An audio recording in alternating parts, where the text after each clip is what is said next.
The Mongol Empire became one of the greatest and most powerful empires in history in only a few decades. From the wide grasslands of Central Asia, a people who lived as nomadic herders built the largest land empire the world had ever known. Their armies conquered lands from the Pacific Ocean to Europe and from Siberia to Persia. Powerful kingdoms and wealthy cities fell before them, and many armies were unable to stop their advance. At the center of this remarkable rise was Genghis Khan. He was not born into wealth or power. As a boy, he experienced hunger, hardship, betrayal, and captivity. Instead of giving up, he became a determined leader who united the divided Mongol tribes.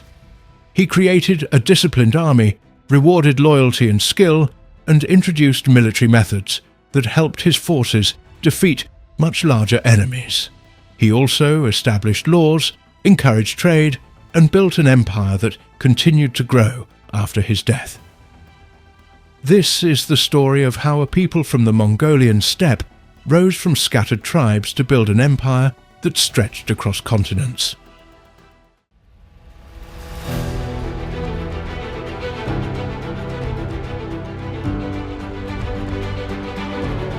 The birth of Genghis Khan began with the story of a child who entered a world filled with danger, struggle, and endless competition.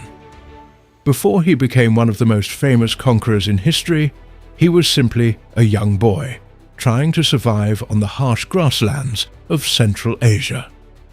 His early years were not filled with comfort or luxury. Instead, they were marked by hunger, loss, betrayal, and constant hardship. These difficult experiences shaped his character, taught him valuable lessons, and helped turn him into the determined leader who would later unite the Mongol tribes and build the largest land empire the world had ever known. Genghis Khan was born with the name Temujin.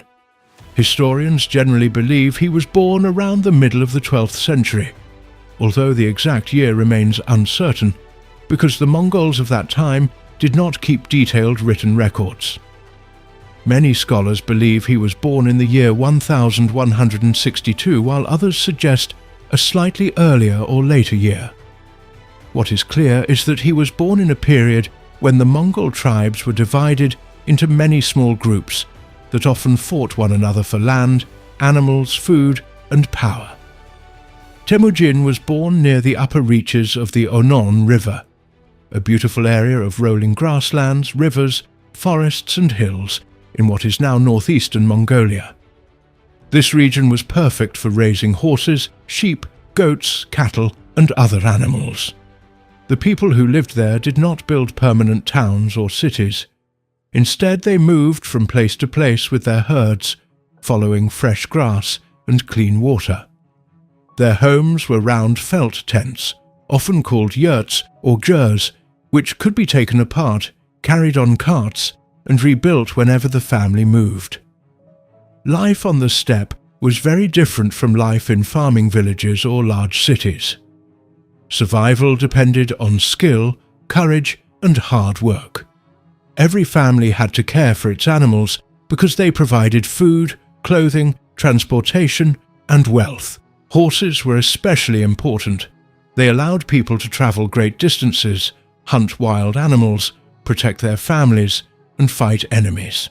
Children learned to ride almost as soon as they could walk. Boys and girls alike became excellent horse riders from a very young age. Temujin belonged to the Borzhizhin clan, one of the many clans that made up the Mongol people. Loyalty to family and clan was extremely important. Every person depended on relatives for protection and support. However, alliances between clans often changed. Friends could quickly become enemies, and enemies could become friends if it helped them survive. Trust was valuable but often difficult to maintain because betrayal was common. Temujin's father was named Yesugei. He was a respected warrior and a minor tribal leader. Although he was not one of the most powerful rulers on the steppe, he had earned respect through his bravery and military skills. He led a group of followers who trusted him and fought beside him. Like many leaders of the time, Yasuge often formed alliances through marriage, friendship, and military cooperation. Temujin's mother was named Hoelun. Her life before becoming Yasuge's wife was already filled with hardship. According to traditional stories, she had originally been married to another man. While traveling with her husband, she was captured by Yasuge and taken away to become his wife. Such actions were not uncommon among the nomadic tribes of the steppe, where raids and the taking of brides often happened during conflicts between rival groups. Although this beginning was difficult, Hoelun later proved to be one of the strongest and most influential people in Temujin's life. Hoelun became known for her wisdom, courage, and determination. She worked tirelessly to care for her children and protect them during the hardest years of their lives. Without her strength, Temujin and his brothers and sisters might never have survived childhood. Her influence remained with Temujin throughout his life, and many historians believe she played a major role in shaping his character. The story of Temujin's birth is surrounded by legends that helped build his reputation as a future great leader. One famous story says that when he was born, he was holding a blood clot in his right hand. Among the Mongols, this unusual sign was believed to predict that the child would become a powerful warrior and military leader. Whether this story is true cannot be known, but it became an important part of the legends surrounding his life. Temujin received his name after a captured enemy leader named Temujin Uge. According to tradition, Yasuge had defeated this rival shortly before his son's birth and decided to give the child the defeated warrior's name. In the culture of the Mongols, names often carried deep meaning and could reflect important events, hopes, or memories. As a young child, Temujin experienced the simple but demanding life of the nomads. He helped care for animals, learned to ride horses, practiced using bows and arrows, and followed older family members as they traveled across the grasslands. Every day brought lessons about nature, survival, and responsibility. Winters could be bitterly cold, while summers could be hot and dry. Storms, wolves, disease, and hunger were constant threats. The Mongol diet mainly came from their animals. They drank milk from horses, cows, sheep, and goats. They made cheese, yogurt, butter, and dried milk products that could be stored for long periods. Meat was eaten whenever animals were slaughtered or during special occasions. Hunting also provided additional food. Every family learned how to use every part of an animal because nothing could be wasted. Children grew up quickly because everyone had important work to do. Young boys practiced riding and shooting arrows while moving at high speed on horseback. Girls also became skilled riders and often helped manage the family's animals and camp. Everyone learned how to survive because life on the steppe could become dangerous without warning. Although Temujin's early childhood included happy moments with his family, everything changed when he was still very young. One day, Yasuge was traveling home after arranging an important marriage agreement for Temujin. It was common among the Mongols for children to become engaged long before they reached adulthood. During this journey, Yasuge stopped to eat with members of the Tatar tribe. The Tatars were longtime enemies of his people. At first, they did not recognize him, but after learning his identity, they secretly poisoned his food. Yasuge managed to return home, but he became seriously ill. Before long, he died from the poison. His death completely changed the future of his family. Without their leader, they suddenly lost the protection and support of many followers. Temujin was still only a child and could not take his father's place. Soon after Yasuge's death, many members of his tribe abandoned the family. They believed that a widow and her young children could not provide strong leadership or protection. Instead of remaining loyal, they took their animals and left. This betrayal forced Holen and her children to survive almost entirely on their own. The years that followed were among the hardest in Temujin's life. The family faced extreme poverty. They had very few animals and little food. They survived by gathering wild plants, digging roots from the ground, catching fish in rivers, and hunting small animals whenever possible. Every meal required hard work, and sometimes there was not enough food for everyone.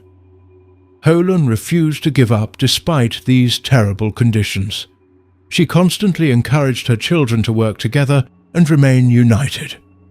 She reminded them that survival depended on helping one another rather than fighting among themselves. Her determination became an example that Temujin never forgot. The difficult years taught Temujin valuable lessons about leadership.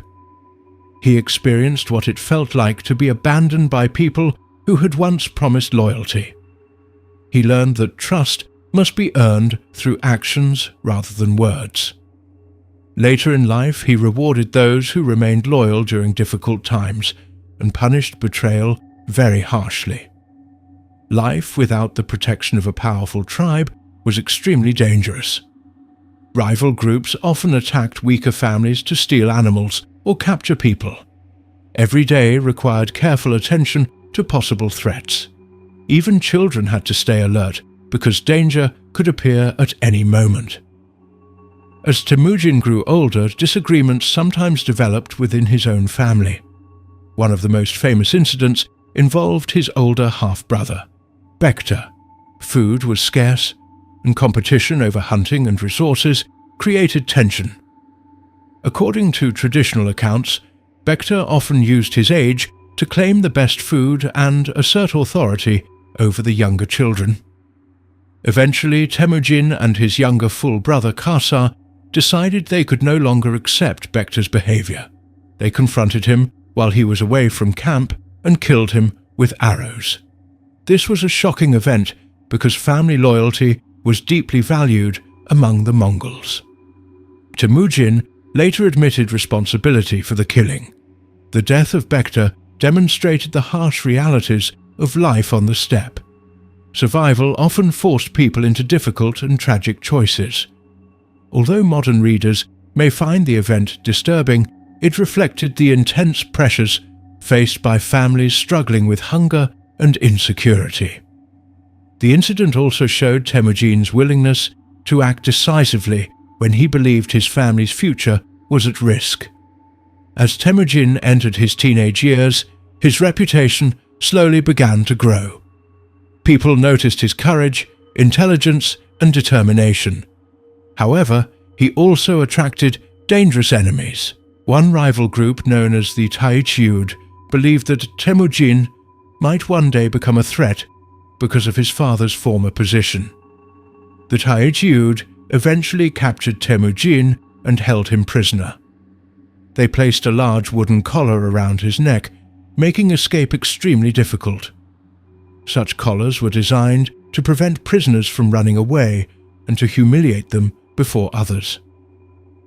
For many young people, such imprisonment would have ended any hope of becoming a leader. Yet Temujin refused to accept defeat. He carefully watched his guards, waited for the right opportunity, and planned his escape with patience. One evening, he managed to flee from captivity. He hid in a nearby river using the water and darkness to avoid being seen. A sympathetic family later found him and decided to help instead of turning him over to his captors. They hid him, removed the heavy wooden collar, and helped him escape completely. This experience left a lasting impression on Temujin. He never forgot the kindness shown by ordinary people who risked their own lives to save him. Later, when he became ruler, he often rewarded individuals based on loyalty and ability rather than noble birth alone. His own life had shown him that brave and trustworthy people could come from humble families. The escape also strengthened his confidence. having survived abandonment, poverty, hunger, family, conflict, and imprisonment. Temujin developed extraordinary mental toughness. Every challenge seemed to make him stronger rather than weaker. Every challenge seemed to make him stronger rather than weaker. Around this period, Temujin returned to fulfill the marriage agreement arranged by his father years earlier. He married a young woman named Borte. Their marriage became one of the most important relationships in his life. Unlike many political marriages of the time, historical accounts suggest that Temujin deeply respected and loved Borte. Borte proved to be intelligent, loyal, and courageous. She supported Temujin through many difficult years before he gained power. Together they faced dangers that tested both their strength and commitment. Not long after their marriage, another tragedy struck. A rival tribe known as the Merkit attacked Temujin's camp. They kidnapped Borte and carried her away. This attack was partly connected to old conflicts involving Temujin's parents, because the Merkit remembered how Hoylun had been taken many years earlier. The loss of Borte deeply affected Temujin. Instead of accepting defeat, he sought help from powerful allies. He turned to Toghrul, an experienced ruler who had once been a friend of his father. He also received support from his childhood companion, Jamukha, who at that time was still his close friend. Together, they organized a military expedition against the Merkit. Their combined forces attacked successfully, defeated the enemy, and rescued Borte. This victory became one of Temujin's earliest important military successes. It also strengthened his growing reputation as a capable leader who could organize alliances and inspire followers. The rescue of Borte showed another important part of Temujin's personality. He valued loyalty and personal relationships. He was willing to risk everything to save someone he loved. This dedication earned him respect among many people who later chose to follow him. After Borte returned, she eventually gave birth to a son named Jochi. Because of the time she'd spent in captivity, questions arose about whether Jochi was Temujin's biological son. Although these rumors caused problems within the family in later years, Temujin accepted Jochi as his own child and treated him as a legitimate member of the family. As Temujin gained more followers, his leadership style began to stand out. Unlike many tribal leaders who favored only close relatives, he often rewarded people for courage, skill, and loyalty. Men from poor backgrounds could rise to important positions if they proved themselves. This approach attracted many followers who felt ignored by traditional tribal leaders. The hardships of Temujin's childhood influenced almost every decision he later made. Having experienced hunger himself, he understood the importance of organizing food supplies. Having been abandoned by his father's followers, he valued personal loyalty above inherited status. Having escaped imprisonment, he admired courage and determination. His early life also taught him the importance of building strong alliances. He had survived only because certain individuals chose to help him during desperate moments. As he became stronger, he carefully formed friendships and military partnerships that allowed him to challenge more powerful enemies. Religion also played an important role in the world in which Temujin grew up. The Mongols believed in eternal blue heaven, often called Tengri. They respected nature, spirits, ancestors, mountains, rivers, and the sky.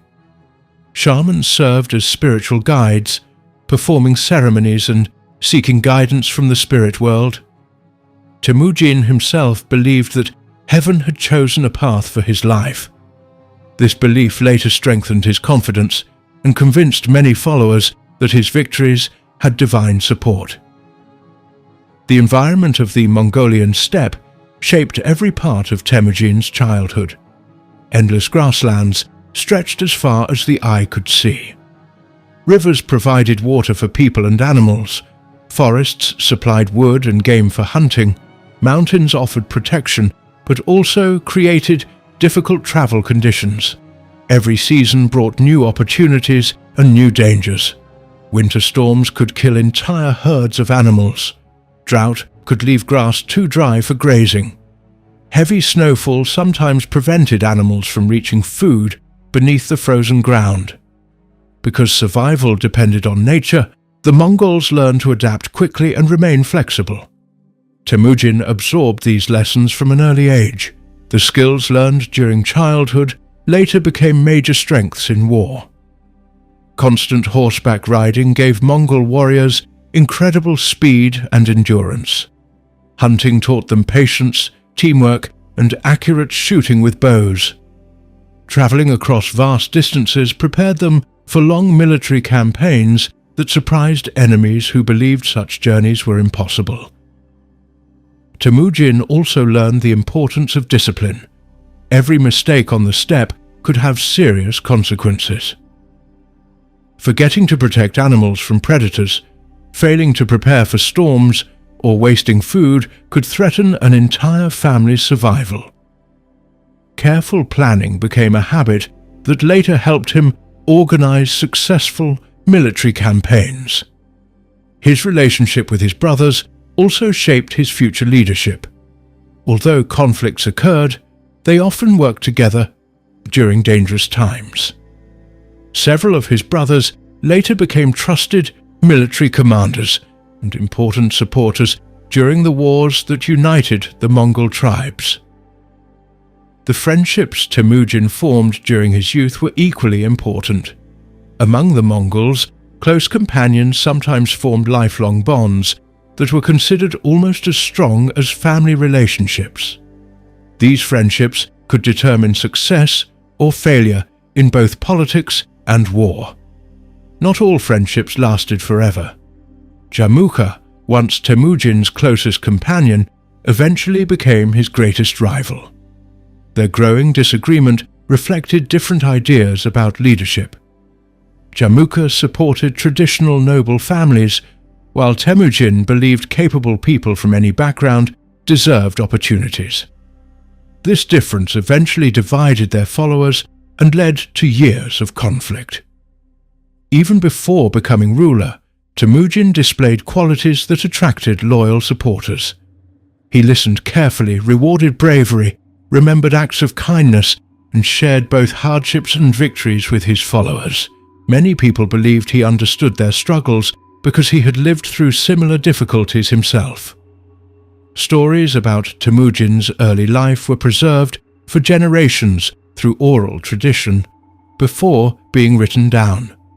These stories mixed history with legend, making it difficult to separate fact from myth. Nevertheless, they reveal how later generations remembered the young man who would eventually change the history of Asia and Europe. His childhood was not the story of a prince raised in luxury. It was the story of a boy who faced repeated disasters yet refused to surrender. Every setback became a lesson. Every hardship strengthened his determination. Instead of allowing poverty, betrayal, or imprisonment to defeat him, he used these experiences to become wiser, stronger, and more determined.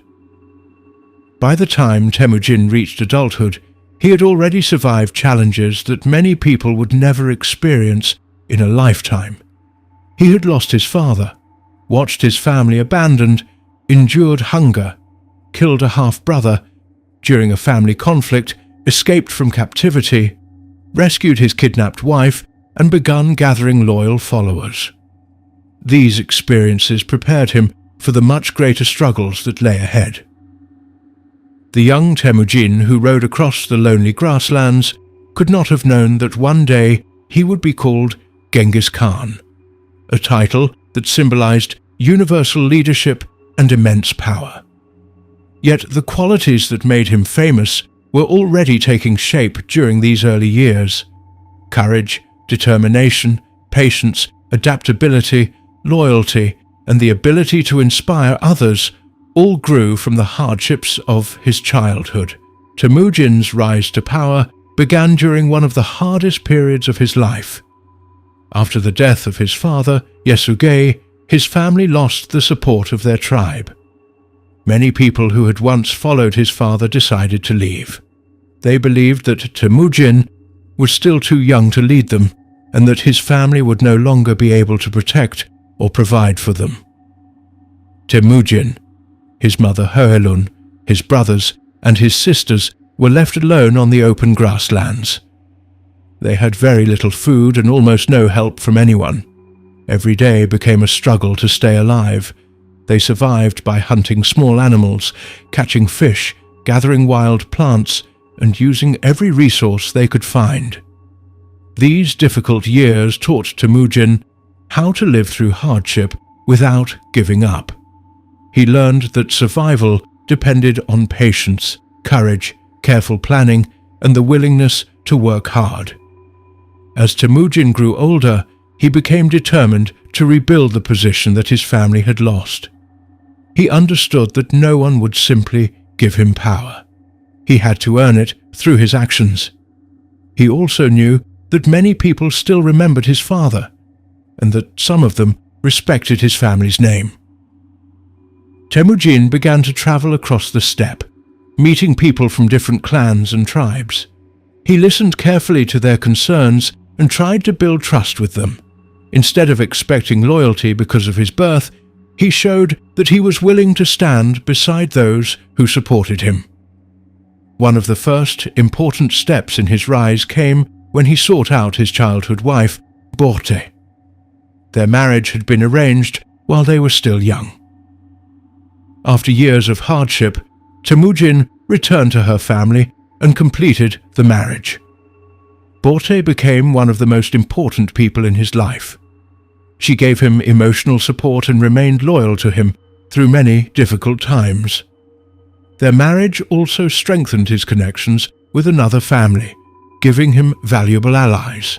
Not long after their marriage, a serious event changed Temujin's life. A group known as the Merkit attacked his camp during the night and captured Borte. This attack was linked to events that had happened years earlier involving Temujin's parents. Temujin knew that rescuing Borte would not be easy because he did not have enough warriors to fight alone. Instead of acting without a plan, he searched for allies who could help him. Temujin turned to Togrul, the ruler of the Kerate people. Togrul had once been a close friend of Temujin's father. Temujin reminded him of that old friendship and asked for his support. Togrul agreed to help. Temujin also asked his childhood friend Jamuka to join the rescue effort.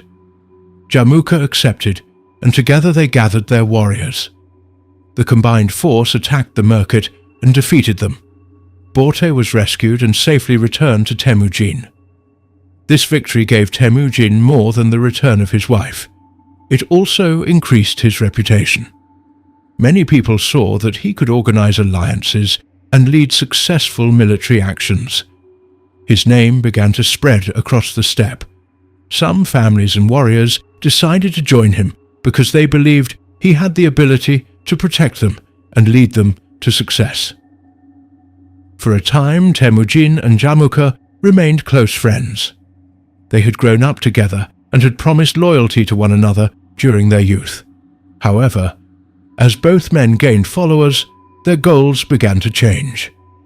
Jamuka believed that leadership should remain in the hands of noble families with long histories of power. Temujin believed that people should be rewarded for loyalty, courage, and ability instead of family background alone. This difference slowly created tension between them. Many ordinary herders, hunters, and warriors found Temujin's ideas attractive. They believed they would have better opportunities under his leadership. People who had been treated unfairly by powerful clan leaders often chose to leave their old groups and join Temujin. As his followers increased, his influence spread across larger areas of the Mongolian steppe. Eventually, the friendship between Temujin and Jamuka ended. their followers divided into separate groups, and conflict became unavoidable. Jamukha gathered many supporters from noble families, while Temujin attracted people from many different backgrounds. The two leaders met in battle. During the early fighting, Temujin suffered defeats that reminded him how difficult the struggle for power would be. Instead of giving up, he studied his mistakes and worked to improve his leadership. Temujin paid close attention to the organization of his growing army. He believed that discipline was essential. He expected every warrior to obey orders and remain loyal during battle. He also rewarded bravery and faithful service. Men who proved themselves through their actions could rise to important positions regardless of the families into which they had been born. This approach encouraged many talented people to support him, because they knew that skill and loyalty would be recognized. As more tribes joined Temujin, he worked hard to unite people who had once been enemies. This was not an easy task, because many clans had fought each other for generations. Old rivalries and personal disputes often caused problems. Temujin tried to reduce these conflicts by creating a stronger sense of shared purpose. He encouraged his followers to think of themselves as members of one larger community rather than separate tribes constantly fighting each other. Temujin also understood the importance of forming political alliances. He negotiated with tribal leaders whenever possible. Some accepted his leadership peacefully, while others refused. When negotiations failed, Temujin was prepared to use military force. His campaigns were carefully planned, and he expected strict discipline from his commanders and soldiers. Warriors who broke orders or abandoned their duties could face severe punishment. This helped create an army that could move quickly and act as a united force. His reputation continued to grow after each successful campaign. Families looking for protection often chose to join him voluntarily. Skilled warriors, hunters, craftsmen, and advisors entered his service. Each new supporter strengthened his position. He accepted people from different tribes if they proved their loyalty. This policy allowed him to build a larger and more diverse following than many of his rivals. One important part of Temujin's leadership was his willingness to promote capable people regardless of their social position. Men who had started life as ordinary herders could become trusted officers if they demonstrated courage and good judgment. This created strong loyalty because many followers believed they had real opportunities under his rule. They fought not only for Temujin, but also for the chance to improve their own lives. Temujin placed great importance on gathering information before making decisions. He learned about the strengths and weaknesses of rival tribes. He studied the land, water sources, travel routes, and weather conditions. Good information allowed him to plan military campaigns more effectively. He also understood that surprise could play an important role during battles. His forces often moved quickly across long distances, reaching their targets before enemies were fully prepared. As his influence expanded, Temujin faced new challenges. Some tribal leaders feared losing their independence and formed alliances against him. These coalitions hoped to stop his growing power before it became too great.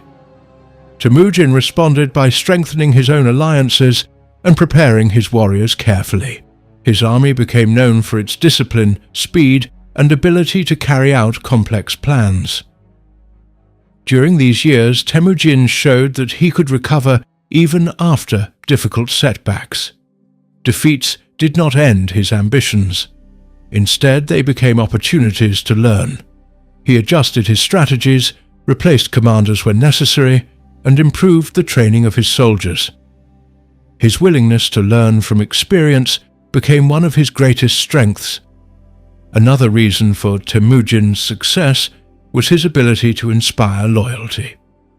He often shared both hardships and victories with his followers. He remembered acts of kindness shown to him during difficult times and rewarded those who had remained faithful.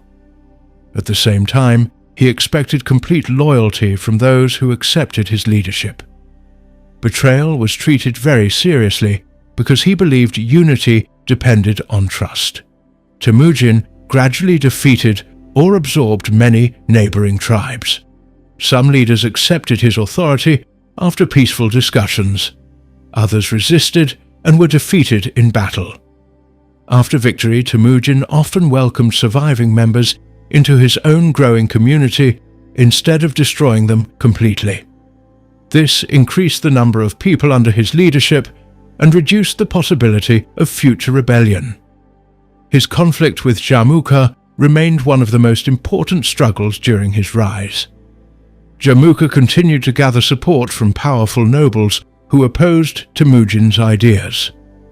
Their rivalry lasted for several years. Many battles and political struggles took place as each leader attempted to gain the support of the different tribes. Over time, Temujin's growing reputation, military success, and fair treatment of loyal followers attracted increasing numbers of supporters. Temujin also developed a more organized system for managing his followers. He divided his forces into clearly structured groups, with commanders responsible for each unit. This system made communication easier and improved discipline. Orders could move quickly from senior leaders to ordinary warriors. Every soldier understood his responsibilities during campaigns. As his authority increased, Temujin encouraged cooperation among tribes that had previously lived in constant conflict. Families from different backgrounds began serving together in the same military units. This reduced the influence of old tribal loyalties and strengthened loyalty to Temujin himself. He believed that lasting unity required people to work together instead of remaining divided by past disputes. Temujin's growing power eventually placed him in conflict with former allies as political situations changed. Relationships on this steppe could change quickly as leaders formed new alliances or broke old ones. Temujin adapted to these changing conditions with careful planning. He remained focused on strengthening his position while reducing the power of rivals who threatened his growing authority. His victories brought control over larger areas of the Mongolian steppe. More families accepted his leadership because they believed he could provide greater stability and security than constant tribal warfare. Merchants also benefited from safer travel through lands controlled by Temujin, helping strengthen his influence even further. By this stage, Temujin had transformed himself from a young man struggling for survival into the strongest leader among many of the Mongol tribes. Years of hardship had shaped his character and taught him valuable lessons about leadership, loyalty, discipline, and determination. He had built a powerful network of supporters drawn from many different clans and social backgrounds. His army had become well organized and capable of defeating larger groups through careful planning, discipline, and effective leadership. In the year 1206, leaders from many Mongol tribes gathered for a great assembly known as a Kurultai. During this meeting, they formally recognized Temujin as the supreme ruler of the united Mongol people. He received the title Genghis Khan, a name that marked the beginning of a new stage in his leadership. The years of struggle, conflict, alliance building, military victories, and political skill had brought him to this position. Under his authority, many tribes that had once fought one another became part of a single political and military union, creating the foundation for the expansion that followed under his rule. The unification of the Mongol tribes was one of the most important events in the history of the great grasslands of Central Asia. Before this happened, the people of the steppe lived in many separate tribes and clans. Each group had its own leaders, customs, traditions, and interests. They often fought one another over land, animals, water, hunting grounds, and power. Family loyalty was stronger than loyalty to a larger nation because there was no single Mongol state. Every tribe looked after its own people first. Old rivalries continued from one generation to another, making peace difficult to maintain for long periods. The Mongols lived in a harsh land where survival depended on strength, courage, and cooperation within the family. Their homeland was made up of wide, open grasslands, hills, rivers, forests, and deserts. The weather changed greatly during the year. Winters were long, cold, and difficult, while summers could be hot and dry. Families moved from one place to another with their animals in search of fresh grass and clean water.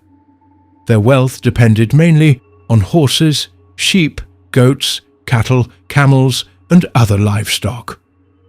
If a family lost its animals because of disease, bad weather, or attacks from enemies, it could quickly fall into poverty.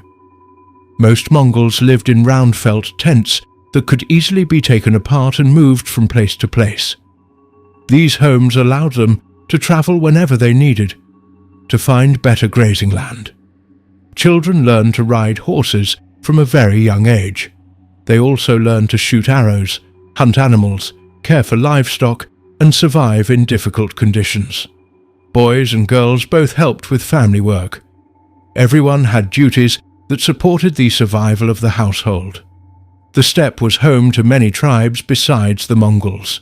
Groups such as the Tatars, Naimans, Karaites, Merkits, and others competed for power and influence. Some of these tribes spoke similar languages and shared many customs, while others had different traditions. Friendships and alliances often changed. A tribe that was an ally one season could become an enemy during the next. Marriage agreements, trade, and promises of military support sometimes created peace, but these agreements often ended when leaders died or new conflicts began. Leadership among the tribes depended on many things. A leader needed courage, military skill, wisdom, generosity, and the ability to gain loyal followers. A weak leader could quickly lose support. Strong warriors often joined leaders who offered them protection, rewards, and opportunities for success. Personal loyalty was very important. Many people followed individuals rather than tribes because they believed a successful leader could provide safety and wealth. During this time, revenge played a large part in life on the steppe. If one family or tribe suffered an attack, they often planned revenge that could continue for many years. These cycles of violence caused great suffering. Raids were common, animals were stolen, camps were attacked, and people were captured. Women and children were sometimes taken by rival tribes. Families could be separated for many years. Fear and uncertainty became part of everyday life. Trade also connected the tribes with neighboring lands. Merchants traveled across Central Asia, carrying silk, metal tools, cloth, weapons, tea, spices, and many other goods. The tribes exchanged horses, animal skins, wool, and livestock for these products. Trade brought wealth to some leaders, but it also created new reasons for conflict. Control of trade routes gave powerful tribes greater influence over their neighbors. The powerful kingdoms surrounding the steppe often became involved in tribal politics. Rulers from northern China and other nearby states understood that the steppe tribes could become dangerous if they united. Because of this, they sometimes encouraged divisions among them. One tribe might receive gifts, weapons, or trade opportunities, while another was ignored or attacked. Some tribal leaders accepted titles or rewards from foreign rulers in exchange for support. These outside influences made unity even more difficult, because different tribes formed different relationships with neighboring states. Into this divided world was born Temujin, who would later become known as Genghis Khan. His early life was filled with hardship, loss, and danger. After the death of his father, his family was abandoned by many of the followers who had once supported them. Without strong protection, they struggled to find food and survive. They hunted small animals, gathered wild plants, caught fish, and lived through many difficult seasons. These experiences taught Temujin the value of determination, patience, and careful planning. As Temujin grew older, he understood that the endless fighting among the tribes prevented lasting peace and made everyone weaker.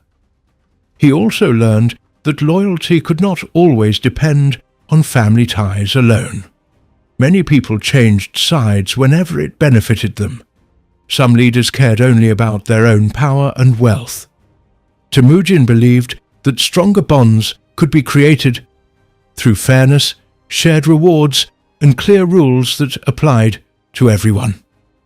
Temujin slowly gathered supporters around him.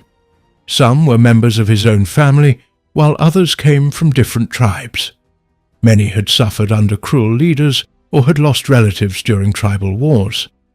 Others admired Temujin because he treated loyal followers with respect and shared rewards more fairly than many other chiefs. Instead of giving important positions only to members of noble families, he often promoted people because of their courage, skill, honesty, and loyalty. This attracted many talented warriors who wanted opportunities based on ability rather than birth. Temujin also formed important alliances with powerful leaders. These alliances gave him military support and increased his influence. Some friendships lasted for many years, while others later turned into bitter rivalries. Political relationships on the steppe were always changing. Leaders constantly judged whether alliances still served their interests. Temujin had to remain alert and ready to respond whenever old allies became new enemies. One of the greatest challenges Temujin faced came from the Merkit tribe, which attacked his family and carried away his wife Börte.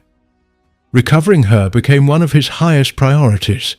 With help from trusted allies, he organized a military campaign against the Merkits and rescued her. This victory strengthened his reputation. It showed that he could organize successful military operations and protect those who depended on him. More people became willing to follow him after hearing about his success. Temujin also faced growing conflict with Jamuka, who had once been one of his closest friends. The two men had shared many experiences during their youth and had promised friendship. Over time, however, they developed different ideas about leadership.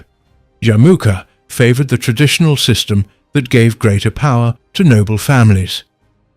Temujin believed loyal service and ability should matter more than family background. These differences eventually led to open conflict between them. Many battles took place between the supporters of Temujin and those of Jamuka. Some tribes changed sides several times during these struggles. Victories and defeats affected the balance of power across the steppe. Temujin sometimes suffered setbacks, but he continued rebuilding his strength. Each campaign taught valuable lessons about military organization, discipline, intelligence gathering, and leadership. Temujin understood that discipline was necessary if he wanted lasting success. He expected warriors to obey orders, remain loyal, and avoid selfish behavior during military campaigns. Loot taken after victories was distributed according to established rules rather than personal greed. This helped reduce disputes among his followers. Warriors knew that faithful service would be rewarded fairly. He also welcomed people from defeated tribes into his growing alliance. Instead of destroying every enemy, he often gave them opportunities to become loyal members of his forces. Skilled craftsmen, blacksmiths, herders, hunters, and soldiers all became valuable members of his expanding community. This policy allowed his power to grow steadily because Each victory brought new people with useful knowledge and abilities. Temujin reorganized his followers into military and social units that included people from many different tribes. This reduced old tribal loyalties because individuals now served alongside men from different backgrounds. Shared service created new friendships and encouraged cooperation. It also made rebellion more difficult because old tribal groups were no longer kept together as separate military forces. Communication became an important part of Temujin's leadership. Messengers traveled quickly across the grasslands, carrying orders and information. Leaders were expected to follow instructions without unnecessary delay. Fast communication allowed military forces to respond quickly to changing situations. It also helped maintain unity across large areas where different groups were living. Temujin placed great importance on gathering information before making decisions. Scouts explored the land ahead of military campaigns. They observed enemy movements, studied rivers, mountains, forests, and open plains, and reported everything they learned. Careful planning often gave Temujin important advantages before battles even began. Religious beliefs among the Mongols also played a role in daily life. Many believed in eternal heaven and respected the spirits of nature and their ancestors. Religious leaders performed ceremonies and offered guidance during important events. Temujin generally allowed different religious beliefs among the people who joined him. This tolerance reduced conflict and allowed followers from different backgrounds to work together without giving up their own traditions. As Temujin's influence continued to spread, more tribes accepted his leadership willingly, while others resisted and were defeated in battle. Each victory increased his reputation across the steppe. News traveled quickly through merchants, travelers, messengers, and warriors.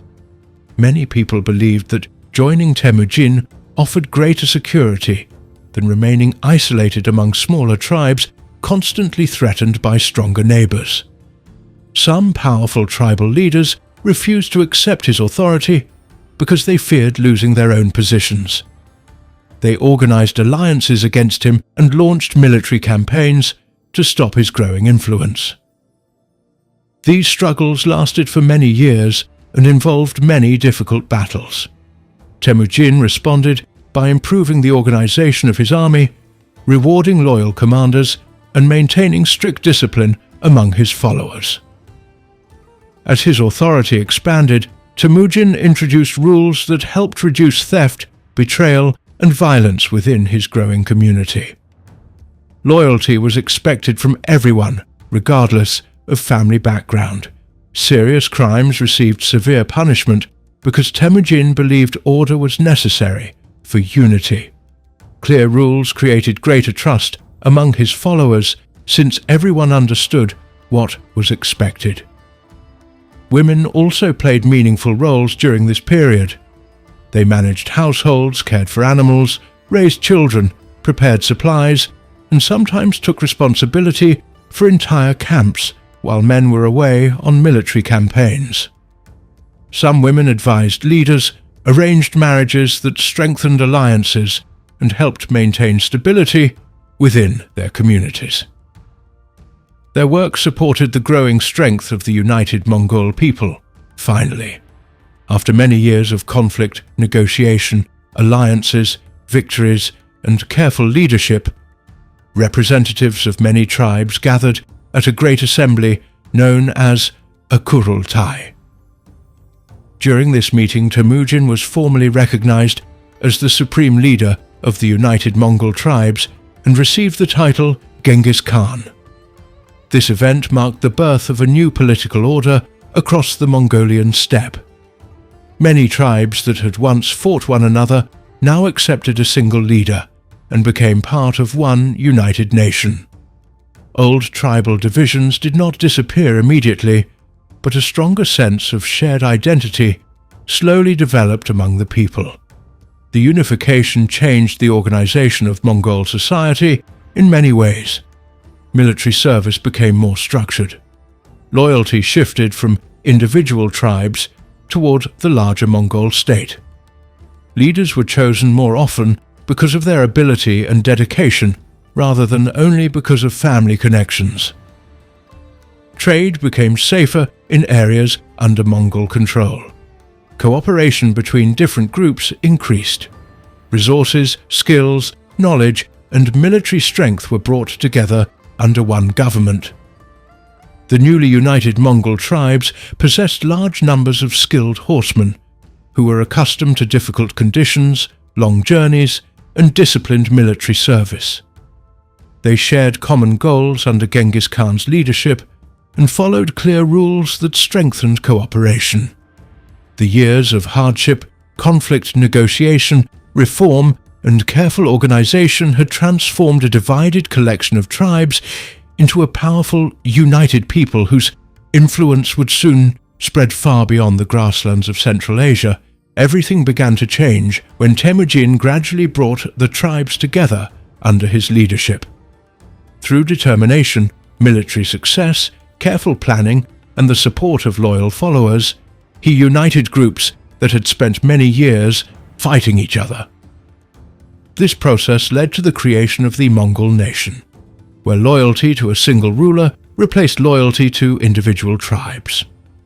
At the same time, Temujin introduced important military reforms that changed the Mongol army into a highly organized and disciplined force.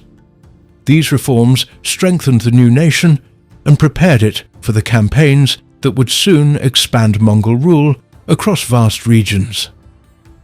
When Temujin began to rise as a leader, he understood that the greatest danger to the Mongols came not only from powerful neighboring kingdoms, but also from the divisions among the tribes themselves. He believed that if the tribes remained separated, they would continue to weaken one another and would always be vulnerable to outside enemies. He wanted to create a united people who would see themselves as members of one nation instead of many competing tribes. As Temujin gained more followers, he welcomed people from different tribes instead of accepting only members of his own clan. Men who had once fought against him were often allowed to join his growing force if they promised loyalty. Skilled warriors, experienced hunters, wise advisors, craftsmen, and ordinary families all found places within his growing community. This policy allowed his strength to increase steadily. It also reduced the number of enemies who remained outside his control. Temujin rewarded those who stayed loyal even during difficult times. People who stood beside him during dangerous battles or helped him when he had little power often received important positions later.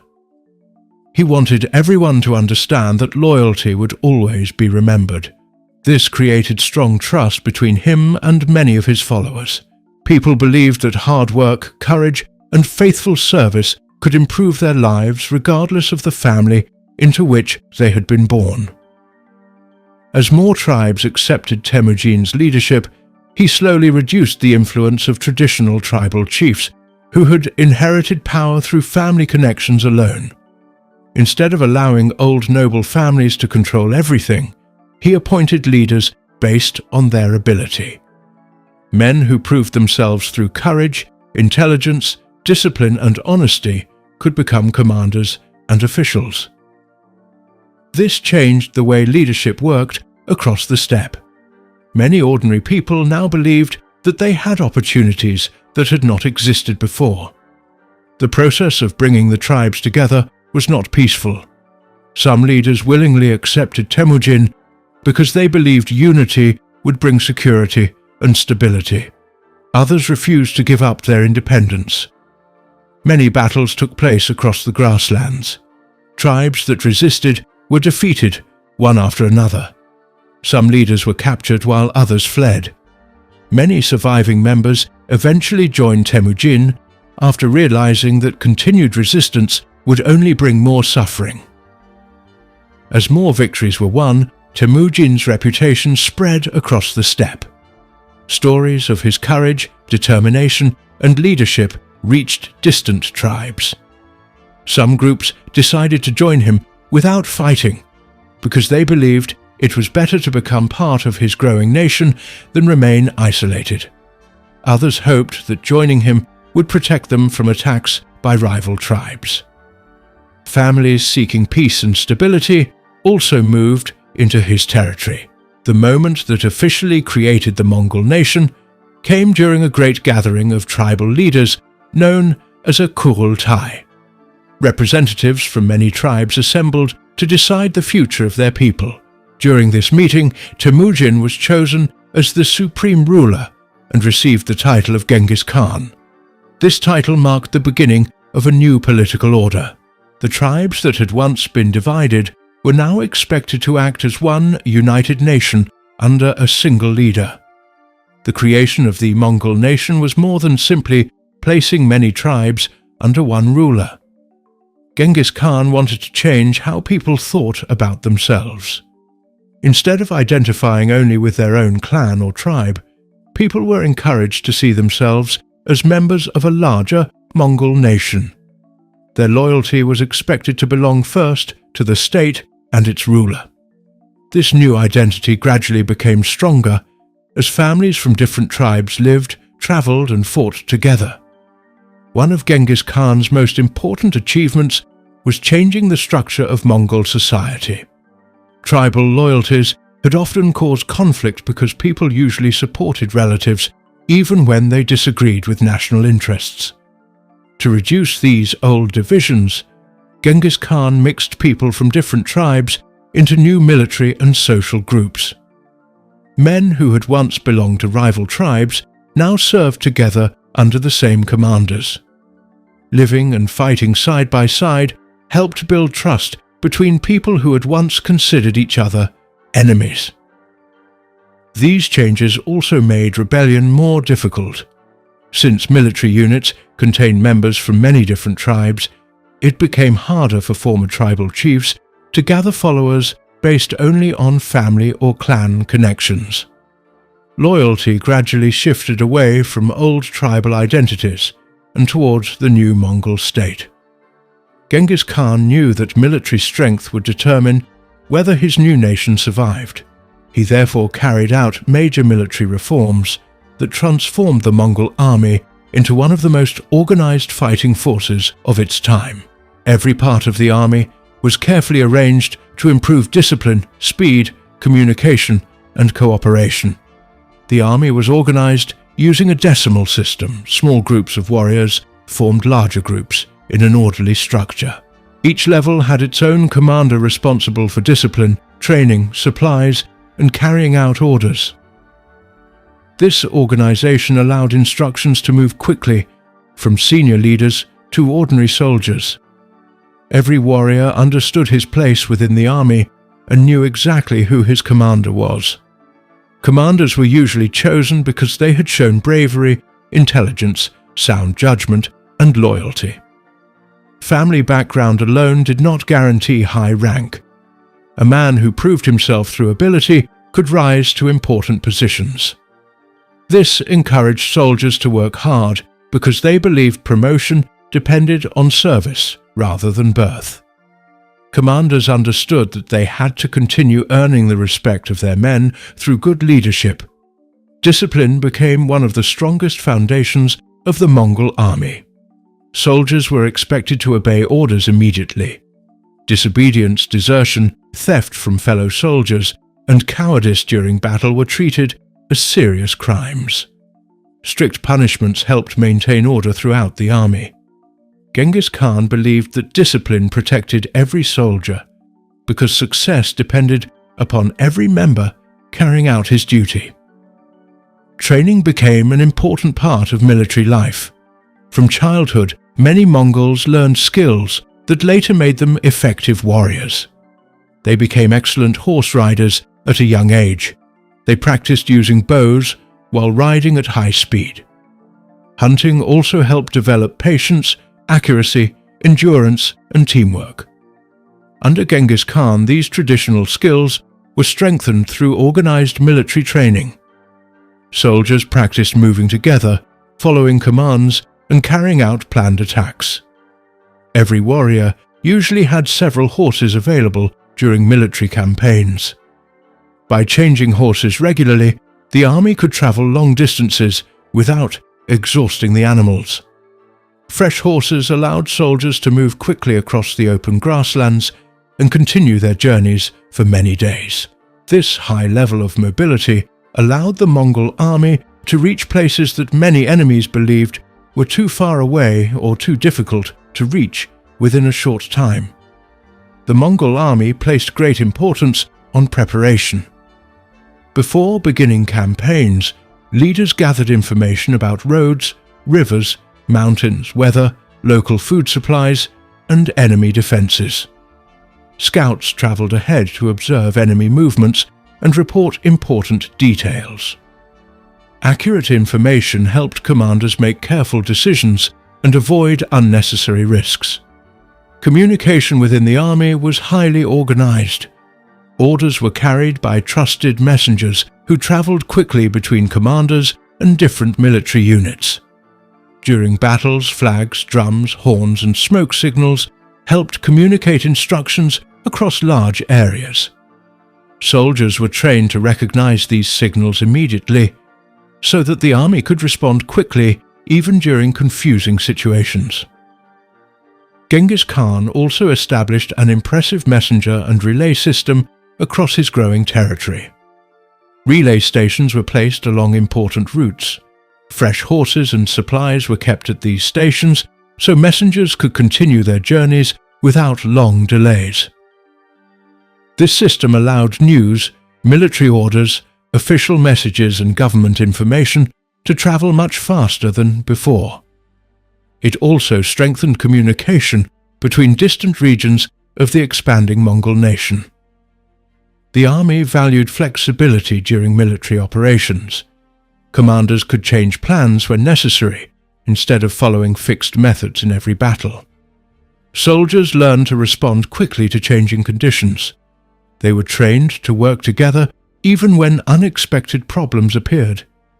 This ability allowed the Mongol army to remain organized during difficult campaigns.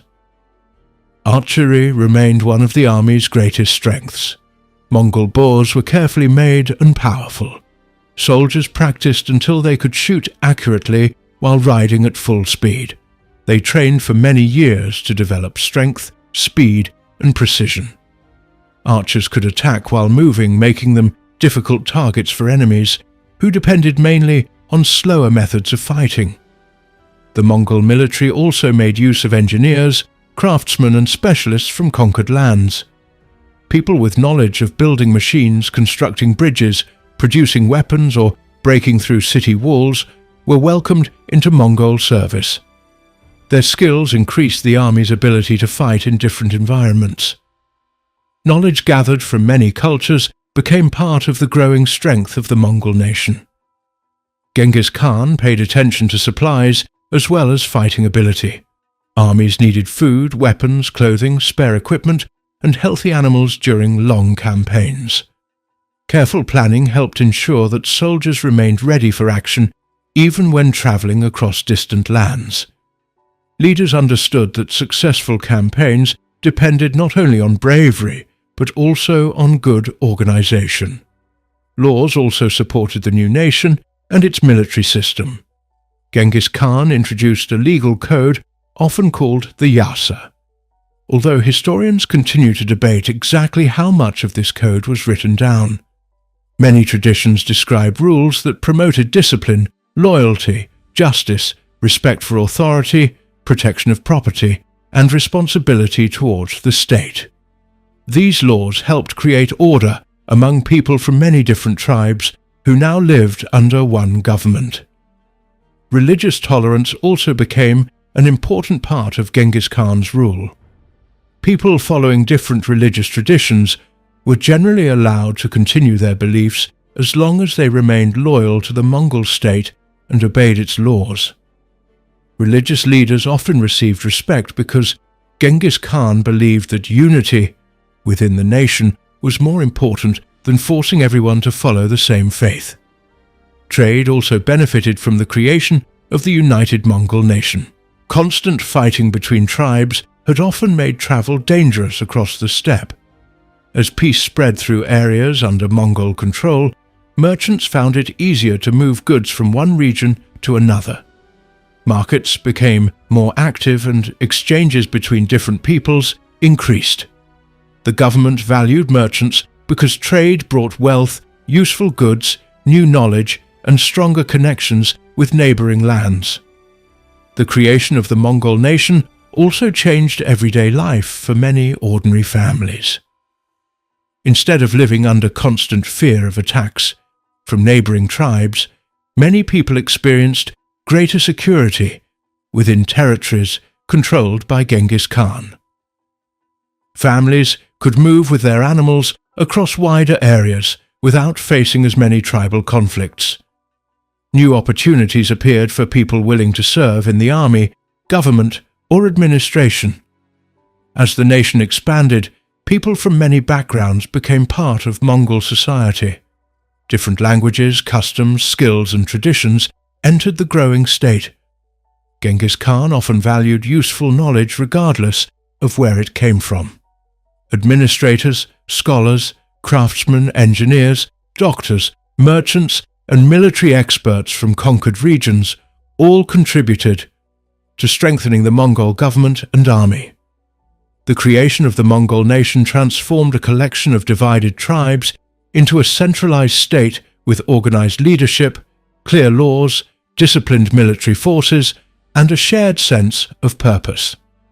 The military reforms introduced by Genghis Khan created an army built upon loyalty, discipline, skill, organization, careful planning, rapid communication, and the promotion of talented individuals.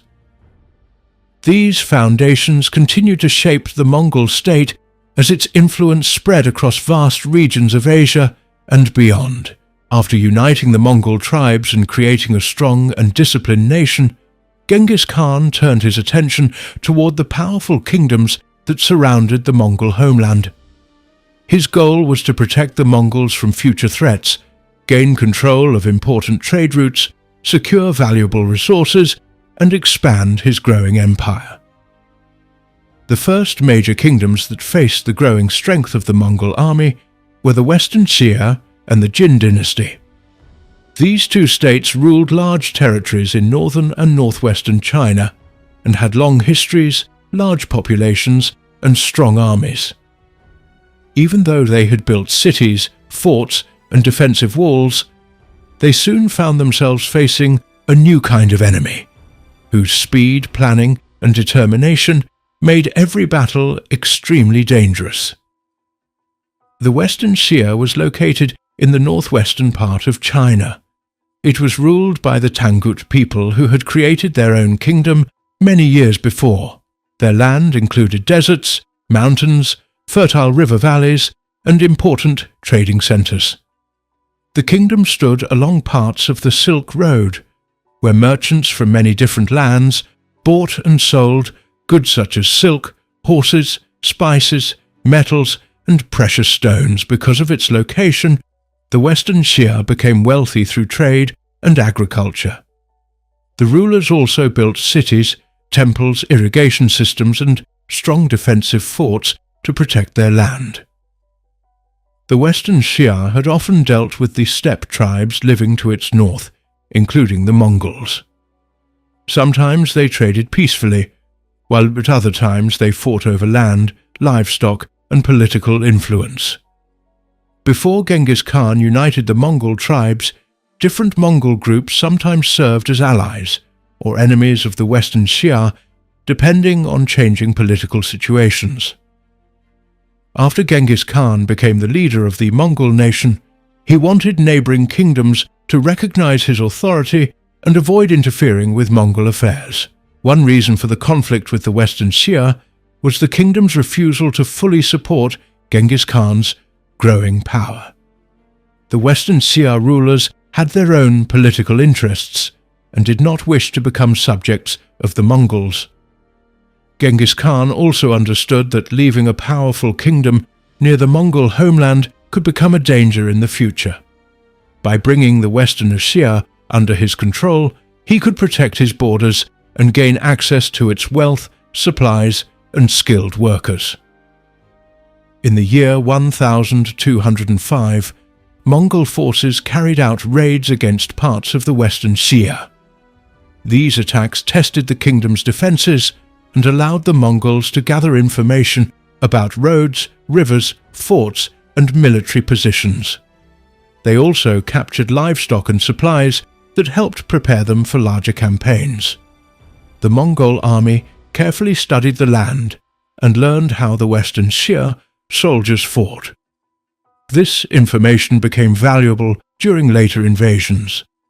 The following year, in the year 1206, Genghis Khan completed the unification of the Mongol tribes. His army became more organized than ever before. Every warrior belonged to a carefully arranged military unit. Orders were passed quickly through trusted officers, and strict discipline was expected from every soldier.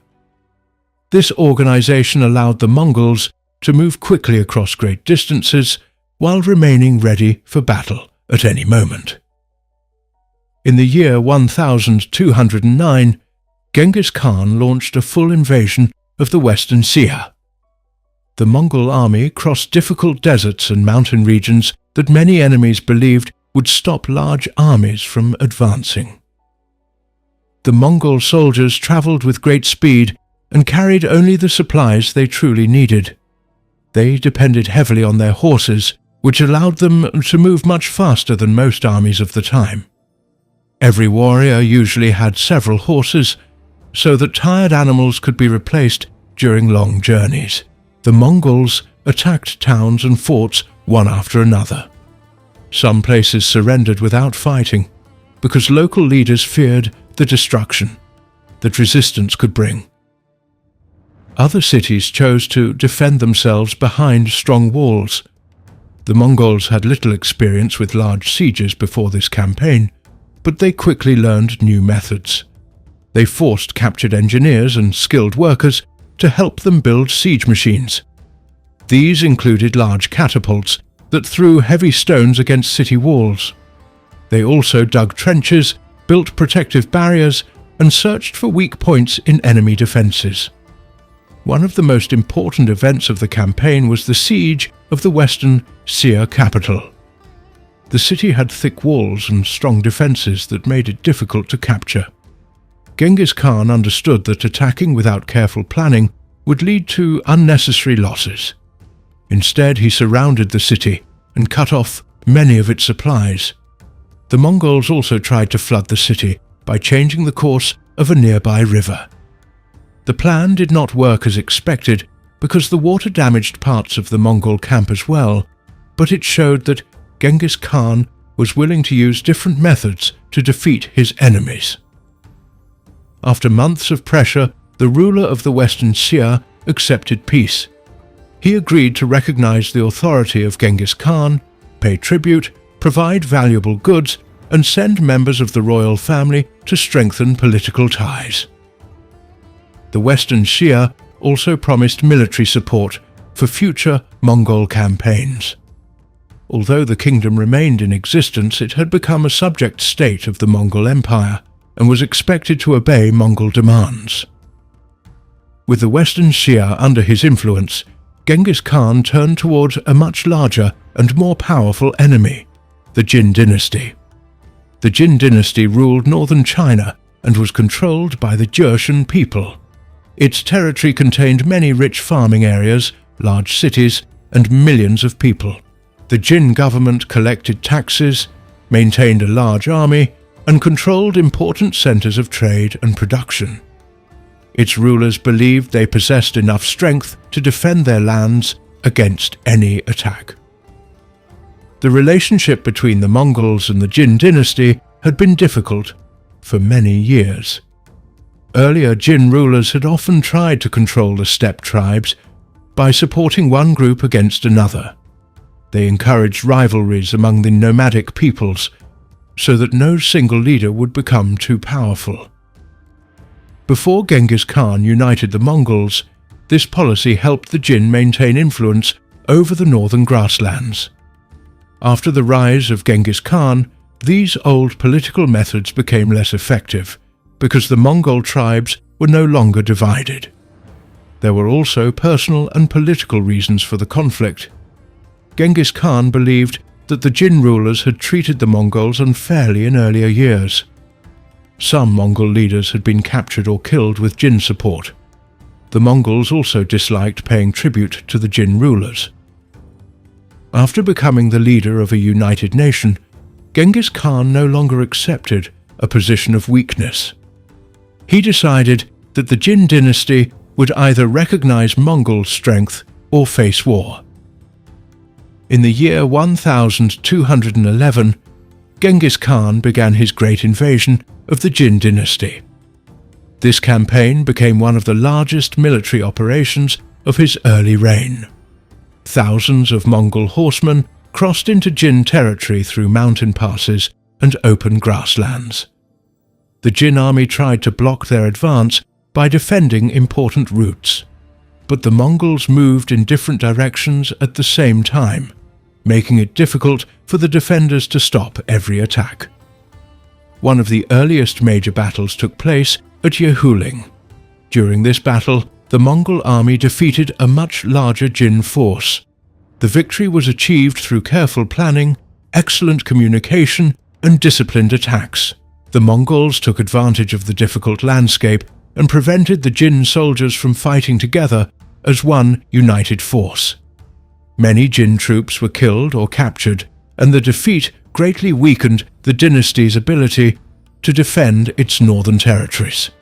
After this victory, the Mongols continued advancing deeper into Jin lands. They attacked military camps, captured forts, destroyed supply centers, and defeated armies sent to stop them. Instead of remaining in one place, the Mongol forces kept moving, forcing the Jin commanders to react to attacks from many directions. This placed enormous pressure on the Jin government, which struggled to organize an effective defense. Many local people chose to surrender because they feared long sieges and heavy fighting. Some officials opened city gates without resistance, hoping to protect the lives of their people. Others remained loyal to the Jin dynasty and defended their cities with determination. Every city that resisted forced the Mongols to improve their siege skills even further. During these campaigns, Genghis Khan recognized the importance of engineers and skilled workers from conquered territories. Instead of killing everyone after capturing a city, the Mongols often spared craftsmen, builders, blacksmiths, doctors, scholars, and engineers. These people were brought into the Mongol Empire and ordered to serve its needs. Chinese and Central Asian engineers helped the Mongols build stronger siege machines, improve military technology, and develop better methods for attacking heavily defended cities. The Mongols also learned how to use large catapults capable of throwing massive stones over city walls. They built towers that allowed soldiers to attack from higher positions. They used ladders, battering rams, trenches, tunnels, and other siege equipment that became more advanced during every campaign. Their willingness to learn from conquered peoples made each new invasion more effective than the last. In the year 1215, the Mongols reached Zhongdu, the capital of the Jin dynasty. The city was heavily protected by thick walls, towers, and large numbers of defenders. It contained royal palaces, government buildings, markets, workshops, and homes for many thousands of people. Capturing such a city required patience and careful planning. The siege lasted for many months. The Mongols surrounded the city and cut many of the supply routes. Food became increasingly scarce inside the walls. Disease and hunger spread among the population. The defenders continued fighting even as conditions became worse. Eventually, the city fell to the Mongols. large sections were damaged during the fighting, and many people lost their lives. The capture of Zhongdu marked one of the greatest victories of Genghis Khan's early military career. Even after losing their capital, the Jin dynasty did not disappear. The ruling family moved farther south and continued resisting the Mongols. Fighting continued for many years after Genghis Khan left northern China to campaign in Central Asia. Later, Mongol leaders, including his sons and grandsons, continued attacking the Jin dynasty until it was finally destroyed many years later in the year 1234. Although Genghis Khan did not personally witness the final destruction of the Jin dynasty, his campaigns had already broken much of its military strength. He had captured important territory, weakened the dynasty's economy, destroyed many armies, and forced the government into a long struggle for survival. The victories also gave the Mongols access to large farming regions, valuable supplies, skilled workers, advanced technology, and greater wealth than they had ever possessed before. The conquests of the Western Xia and the Jin dynasty also transformed the Mongol army. During these campaigns, the Mongols gained valuable experience in fighting both open battles and long sieges. They learned how to attack fortified cities, organize supply systems for large armies, and coordinate soldiers across vast territories. Their commanders became more experienced, while their soldiers grew more confident after repeated victories. These campaigns also showed that the Mongol Empire could successfully fight against powerful, settled kingdoms with large populations and strong governments. The victories encouraged more tribes, kingdoms, and cities to accept Mongol authority without resistance, while others prepared for the possibility that they might one day face the growing strength of Genghis Khan and his armies. The invasion of the Khwarezmian Empire became one of the most important military campaigns during the rule of Genghis Khan.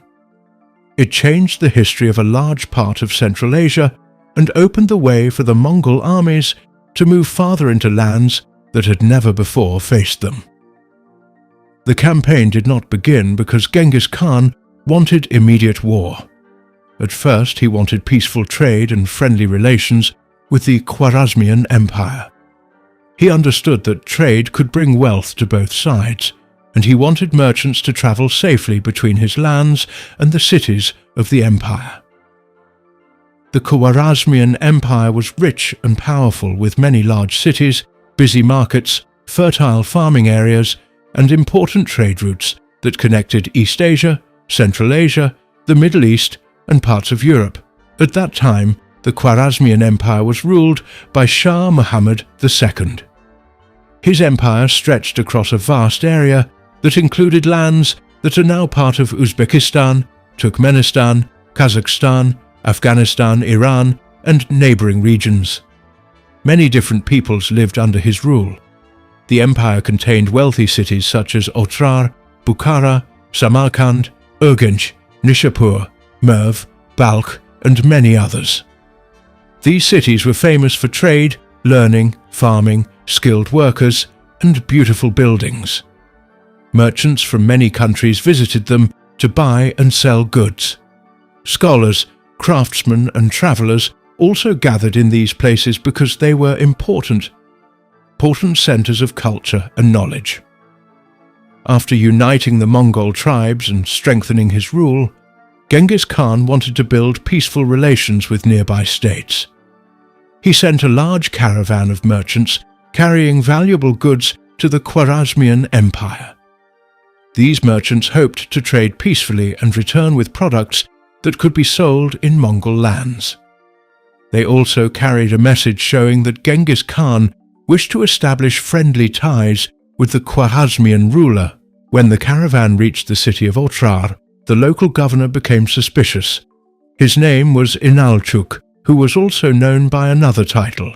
He believed that the merchants might actually be spies gathering information for the Mongols. Whether he truly believed this or simply wanted to seize their valuable goods remains uncertain. Instead of allowing the merchants to continue their journey, he ordered them to be arrested. Their goods were taken away, and almost all of the merchants were put to death. Only a very small number managed to escape and carry the news back to Genghis Khan. The killing of the merchants greatly angered Genghis Khan. Even then, he did not immediately prepare for war. Instead, he chose to solve the problem peacefully. He sent another group to the Khwarezmian ruler. This group included ambassadors whose duty was to deliver a message asking for justice. Genghis Khan requested that the governor of Otrar be punished for killing the merchants and stealing their goods. He hoped the Shah would understand that the governor had acted wrongly and would take action to prevent further conflict. The Shah did not respond in a peaceful way. Instead of punishing the governor, he chose to protect him. He ordered one ambassador to be killed. The beards of the other ambassadors were shaved, which was considered a serious insult at that time. They were then sent back to Genghis Khan. Among the Mongols, ambassadors were respected because they carried messages between rulers. Harming them was seen as a very serious crime. When the surviving ambassadors returned and explained what had happened, Genghis Khan believed that peaceful relations were no longer possible. In the year 1219, Genghis Khan gathered a large army for a military campaign against the Khwarezmian Empire. He carefully prepared his forces before beginning the invasion.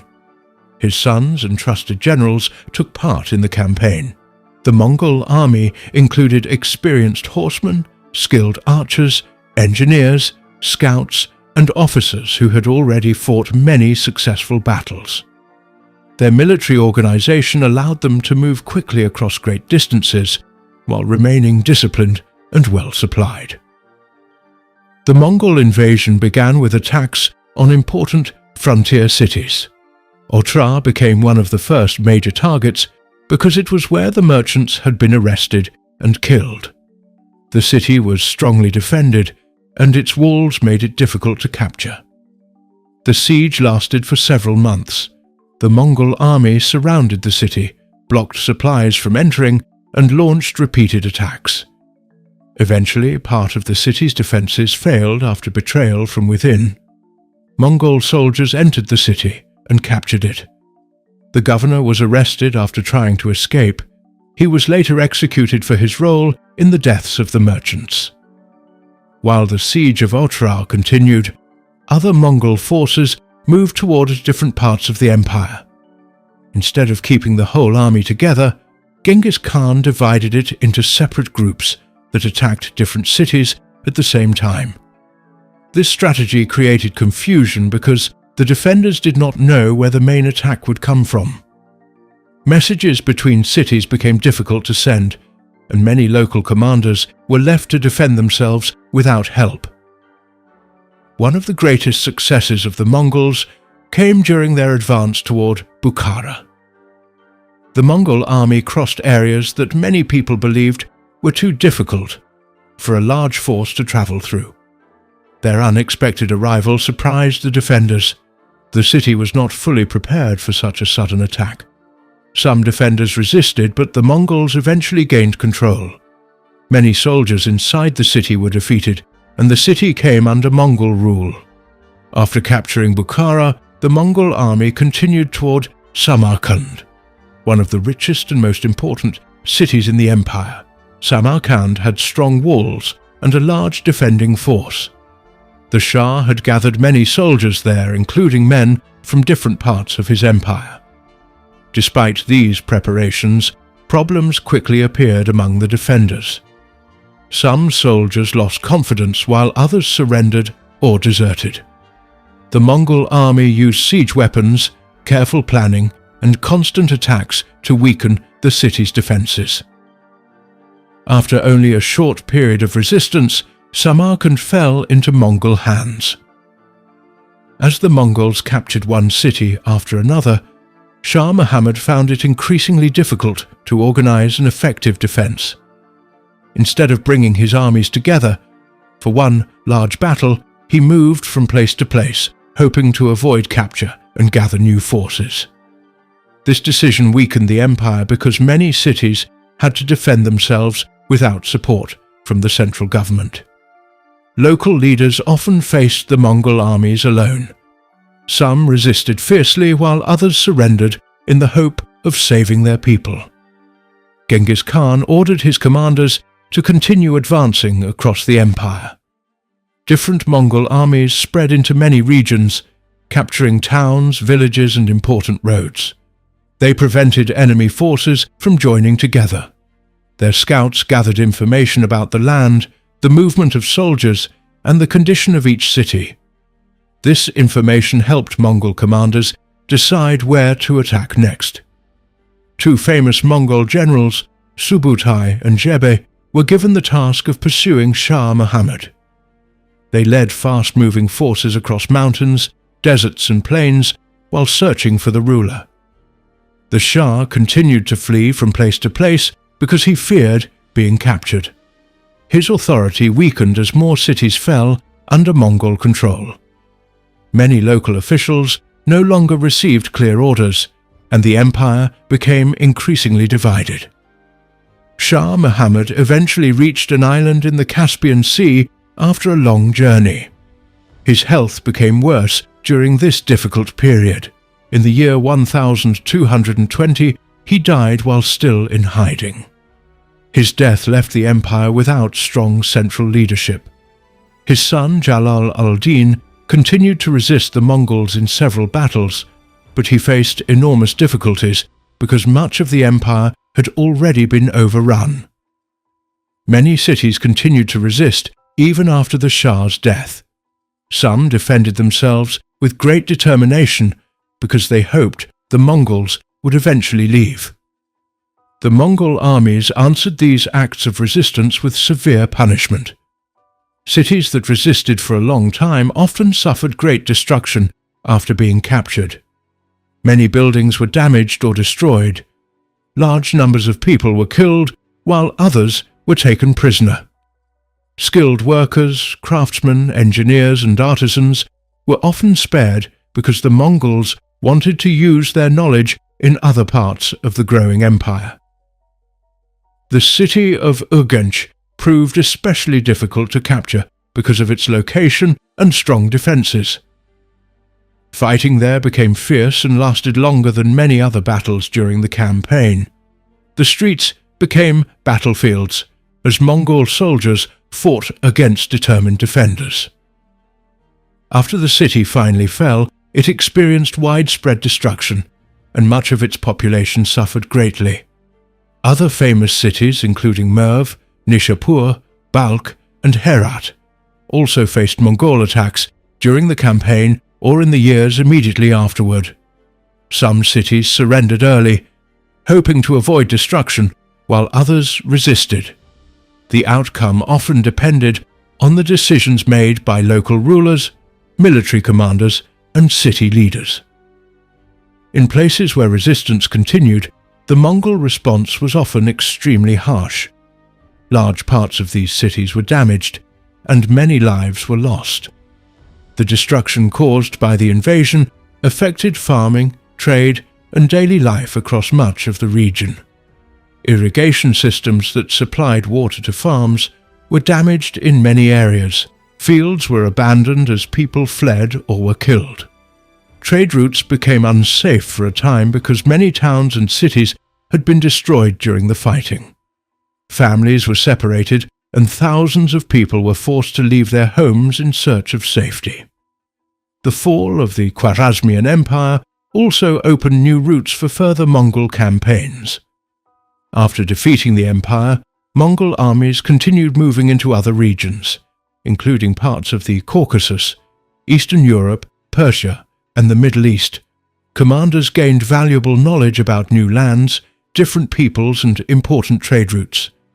The campaign also strengthened Mongol control over Central Asia and greatly expanded the territory under the rule of Genghis Khan. After bringing together the Mongol tribes and strengthening their new state, Genghis Khan turned his attention toward the lands that lay far to the west.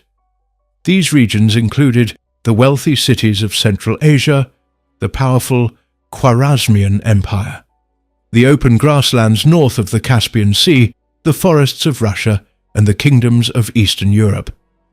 These lands were very different from the Mongol homeland. They had large cities, busy markets, rich farms, and long-established governments. Many important trade routes passed through them, carrying silk, spices, precious metals, cloth, horses, and many other valuable goods between Asia, the Middle East, and Europe. Genghis Khan wanted to secure these trade routes, increase the wealth of his growing empire, and remove any rulers who threatened Mongol interests. At first, Genghis Khan hoped to maintain peaceful trade with the Khwarezmian Empire, which stretched across much of Central Asia and Persia. He sent a large trading caravan filled with merchants carrying expensive goods. These merchants expected to buy and sell products peacefully. Instead, the governor of one of the border cities accused them of being spies. He ordered them to be arrested and had them killed. Their valuable goods were taken. Genghis Khan believed that this action was a serious insult. He did not immediately prepare for war. Instead, he sent another group led by diplomats to ask the Khwarezmian ruler to punish the governor and settle the matter peacefully.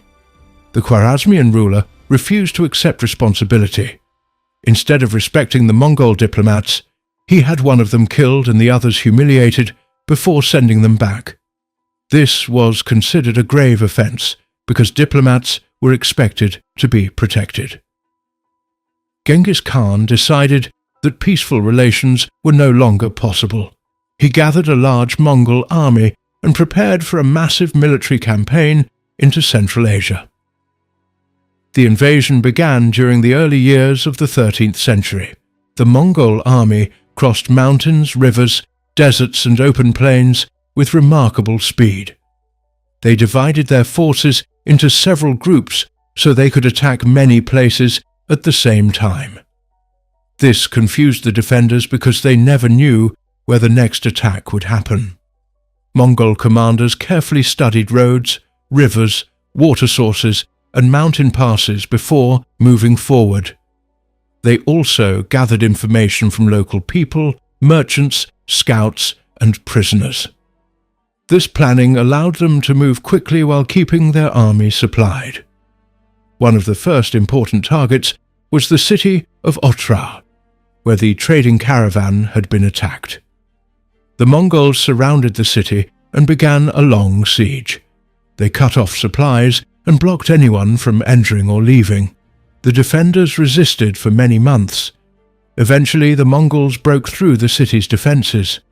Many people were killed during the fighting, while others were taken prisoner. The governor responsible for killing the merchants was captured and punished. After the fall of Otrar, the Mongol armies spread across the Khwarezmian Empire. They attacked major cities including Bukhara, Samarkand, Urgench, Merv, Nishapur, Herat, and many others. Each city faced different circumstances. Some leaders chose to surrender, hoping to avoid destruction. Others decided to resist behind their walls. Cities that surrendered often received more favorable treatment, although Mongol control was still firmly established. Cities that resisted usually suffered severe punishment after being captured. Many buildings were destroyed, many people were killed, and skilled workers were selected to serve the needs of the Mongol Empire.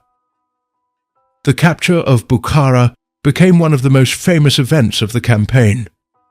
The city's defenders fought for a short time before the Mongols entered.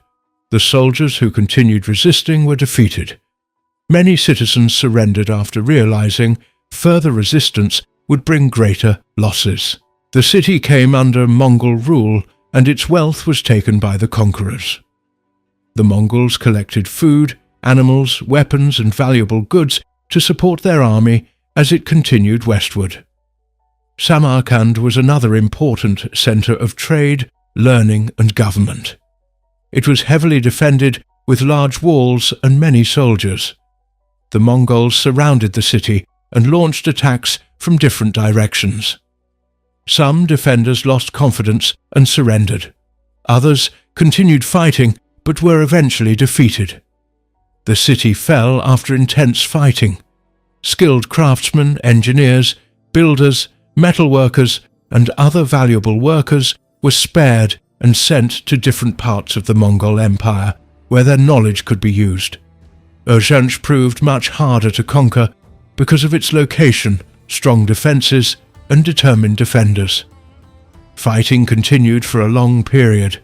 Street battles took place after the Mongols entered the city.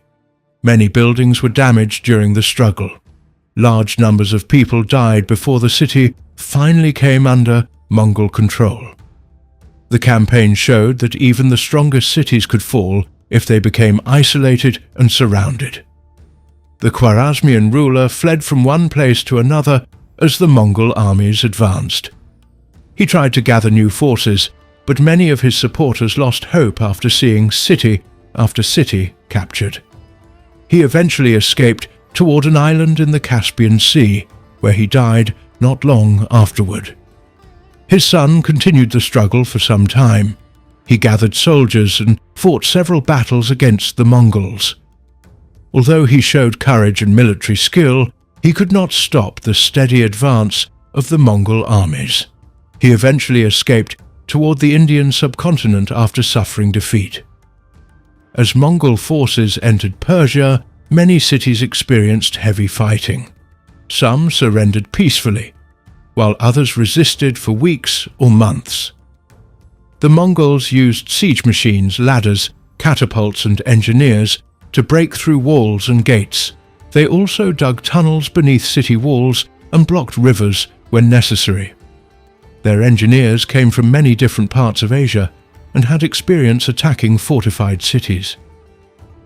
This knowledge allowed the Mongols, who had once depended mainly on cavalry, to become highly successful at capturing large urban centers. The conquest of Persia brought major political changes. Many local rulers lost their power. Mongol governors and military commanders took control of important regions. Taxes were collected under the new administration. Trade routes gradually reopened after military operations ended in many areas. Merchants once again began moving goods across long distances under Mongol protection. This encouraged economic activity, even though many cities had suffered heavy destruction during the wars. The Mongols also gained access to many educated people during these campaigns. They brought engineers, doctors, translators, scholars, craftsmen, and administrators into their service. These people helped strengthen the growing empire by sharing knowledge from different cultures. The Mongol rulers often valued useful skills regardless of a person's background. This policy allowed them to improve administration, construction, communication, and military technology. While Genghis Khan continued expanding the empire, he also sent trusted generals farther west to explore unknown territories. Among the most famous commanders were Subutai and Jebi. They led fast-moving armies across the Caucasus Mountains, defeating several local rulers along the way. They formed temporary alliances with some groups while fighting others. Their movements demonstrated the flexibility of Mongol military planning. They carefully observed local conditions and adjusted their strategies whenever necessary. During these Western expeditions, the Mongols encountered groups such as the Alans, the Cumans, and other peoples living across the wide grasslands. Some fought fiercely against the Mongols. Others changed sides when it appeared that resistance would fail. The Mongols often encouraged divisions among their enemies by making agreements with one group before attacking another. Once one opponent had been defeated, they turned against the next. This approach weakened large alliances before major battles even began. One of the most important early clashes occurred near the Kalka River. Several Russian princes joined forces with Kuman allies to stop the Mongol advance. The Mongols pretended to retreat over many days, drawing their enemies farther from their main positions. When the Russian and Cuman forces became separated and disorganized, the Mongols suddenly attacked. The battle ended in a decisive Mongol victory. Many Russian leaders were captured and their army suffered heavy losses. After the battle, the Mongols returned east instead of remaining in Russia, because their mission had mainly been to gather information and explore the western lands. Following the death of Genghis Khan, leadership of the empire passed according to Mongol tradition. Later, under the rule of his successors, plans were made for another great western campaign. The new expedition was led by Batu Khan, one of Genghis Khan's grandsons, together with the experienced General Subutai. Their goal was to bring more western lands under Mongol control and remove any powers that could threaten the empire. The Great Western Campaign began during the early part of the 13th century's middle decades. Mongol armies first moved against the lands of the Volga Bulgars and nearby peoples before advancing into the Russian principalities. One city after another came under attack. Some cities surrendered quickly, others resisted and faced long sieges. Mongol engineers once again played an important role by using siege machines to break through strong defenses. The city of Ryazan was among the first important Russian cities to face the invasion. The defenders asked for help from neighboring rulers, but assistance arrived too late. After refusing Mongol demands, the city was surrounded and captured following fierce fighting. Many buildings were destroyed, and large numbers of people died during the assault. The Mongol armies continued toward Vladimir, another major center of political power. The city was attacked after nearby forces failed to stop the Mongol advance. Fires spread during the fighting, causing great damage. Members of the ruling family who remained inside the city were killed. Mongol forces then continued moving across northeastern Russia, capturing more towns and villages. The Russian princes found it difficult to unite against the invasion. Each principality often acted independently. Some leaders hoped the Mongols would pass by without attacking them. Others gathered armies but were defeated before they could join with neighboring forces. This lack of united action made it easier for the Mongols to defeat each opponent separately. The city of Kozelsk became known for its determined resistance. Although it was much smaller than many other cities, its defenders fought for several weeks. The Mongols suffered losses during repeated attacks before finally capturing the city. The strong resistance delayed the Mongol advance for a time, but could not prevent its eventual capture. After securing much of Russia, Batu Khan established Mongol authority over the region. Many Russian princes were allowed to continue ruling their lands if they accepted Mongol control, paid taxes, and remained loyal. They were required to travel to the Mongol court to receive official permission to govern. This system allowed the Mongols to control a vast territory without placing large military forces in every city. The Mongol armies then continued farther west into Eastern Europe.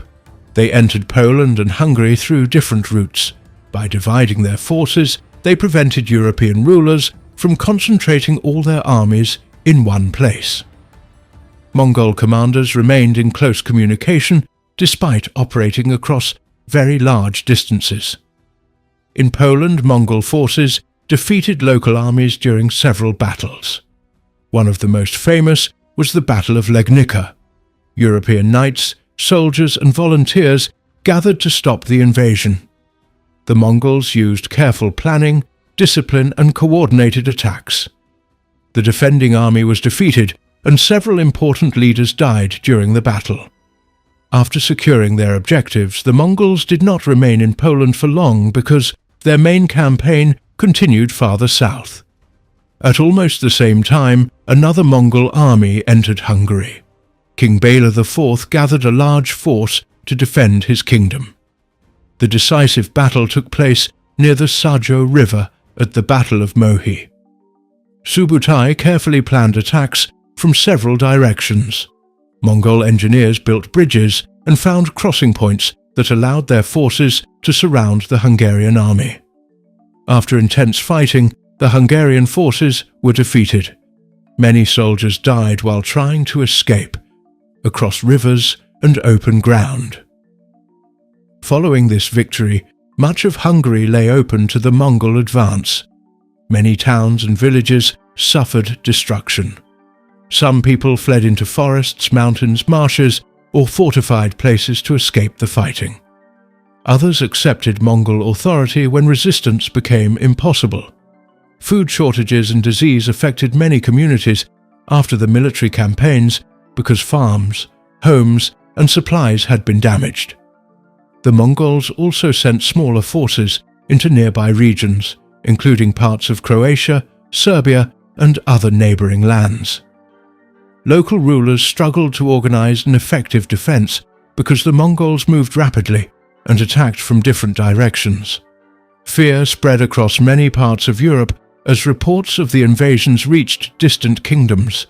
Rulers strengthened city walls, prepared armies, and discussed ways to respond if the Mongols advanced farther west.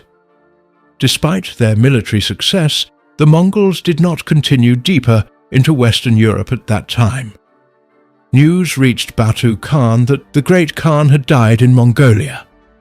According to Mongol tradition, important members of the ruling family were expected to take part in choosing the next Great Khan. Batu Khan and other leaders decided to end the Western campaign and begin returning eastward. As the Mongol armies withdrew, many European rulers were relieved that the invasion had stopped, although they remained concerned that another campaign might begin in the future.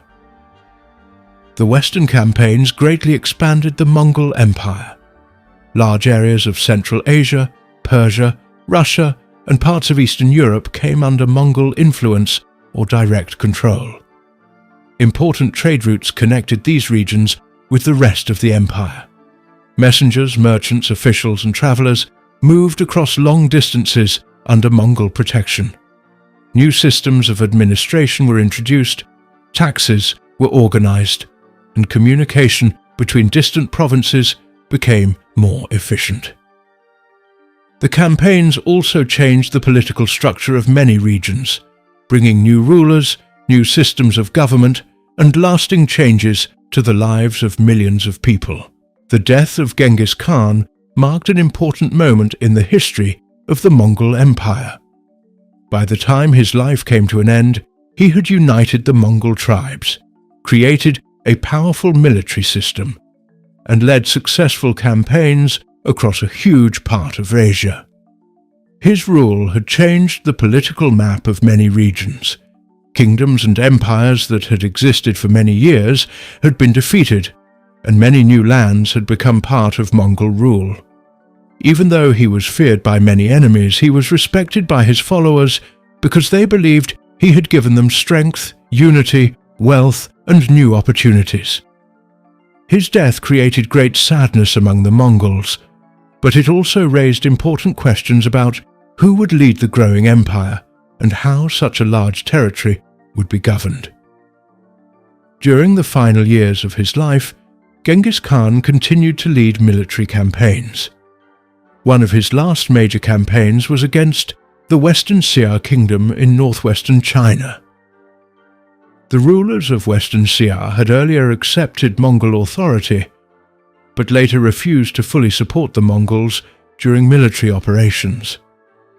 Genghis Khan believed that they had broken their promises. He decided to punish them and personally led another campaign into their lands. Even though he was already growing older, he remained active in directing his armies and making military decisions. The exact cause of Genghis Khan's death is still uncertain because different historical records give different stories. Some accounts say that he became seriously ill during the campaign against Western Xia. Others claim that he was injured after falling from a horse while hunting. There are also stories that suggest he suffered wounds during the fighting. Some later legends even tell unusual stories about his death, but these accounts have little historical evidence. Since the people who recorded these events often wrote many years later, it is difficult for historians to know which explanation is completely correct. Most historians believe that illness or injuries received during the campaign were the most likely causes of his death. Genghis Khan died in the year 1227, while the campaign against Western Xia was still taking place. His death was kept secret for some time. The Mongol leaders believed that announcing his death immediately could weaken the army and encourage their enemies to resist more strongly. The soldiers continued their campaign without making his death public. Orders were carried out in his name and discipline remained strong. After the Mongol forces completed their military objectives, news of his death slowly became known throughout the empire. The secrecy surrounding his death reflected the careful planning of the Mongol leadership. They wanted to prevent confusion and protect the stability of the empire. The Mongols understood that the death of such an important ruler could create uncertainty among both their own people and their enemies. Keeping the news hidden allowed military commanders to maintain control over their soldiers, while important political decisions were being prepared. After the campaign ended, the Western Xia kingdom was completely defeated. Many of its cities were destroyed, and much of its ruling family disappeared from history. The kingdom itself came to an end, and its territory became part of the growing Mongol Empire. This final victory became one of the last military achievements connected directly with Genghis Khan. The burial of Genghis Khan remains one of history's greatest mysteries. According to Mongol tradition, his burial place was kept secret. Historical accounts suggest that only a small group of trusted followers knew where he was buried. Different stories describe how his body was carried back to Mongolia for burial. Some accounts claim that soldiers removed anyone they met along the journey to keep the location secret. Other stories say that those involved in the burial never revealed where the grave was located. Over the centuries, many people have searched for his tomb, but no burial site that can be confirmed as his has ever been found. Many historians believe that Genghis Khan may have been buried somewhere near the mountains and grasslands, where he spent much of his early life. Some researchers think the burial place could be close to the sacred mountain known as Burkhan Khaldun, because this area held special meaning for him during his lifetime. Even with modern technology and archaeological research, the exact location has remained unknown. The Mongolian government and many Mongolian people also believe that the burial site should remain respected and undisturbed because of its cultural and historical importance. Before his death, Genghis Khan understood that ruling such a large empire required careful planning.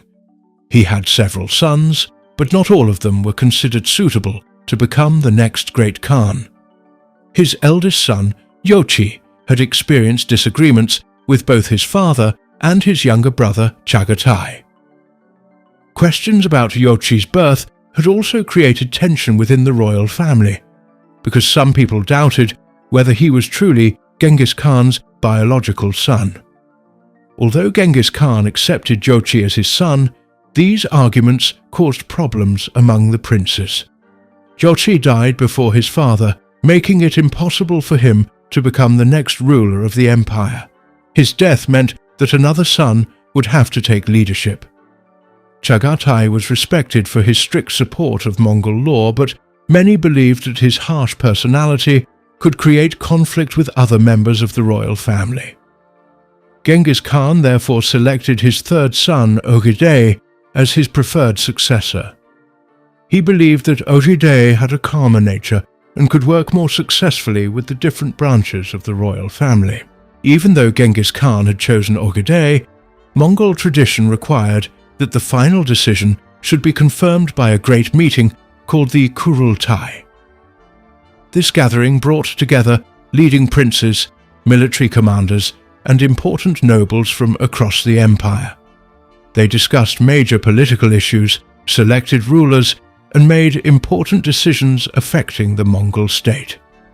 Until this meeting could take place, the empire continued to be managed by trusted members of the royal family. The period immediately after Genghis Khan's death remained generally stable, because his military commanders and family members respected the system he had created. They understood the importance of avoiding civil war while the question of leadership was being settled. The empire's laws, military organization, and government continued to function. Local officials remained at their positions, tax collection continued, trade routes remained active, and military forces stayed prepared for future campaigns.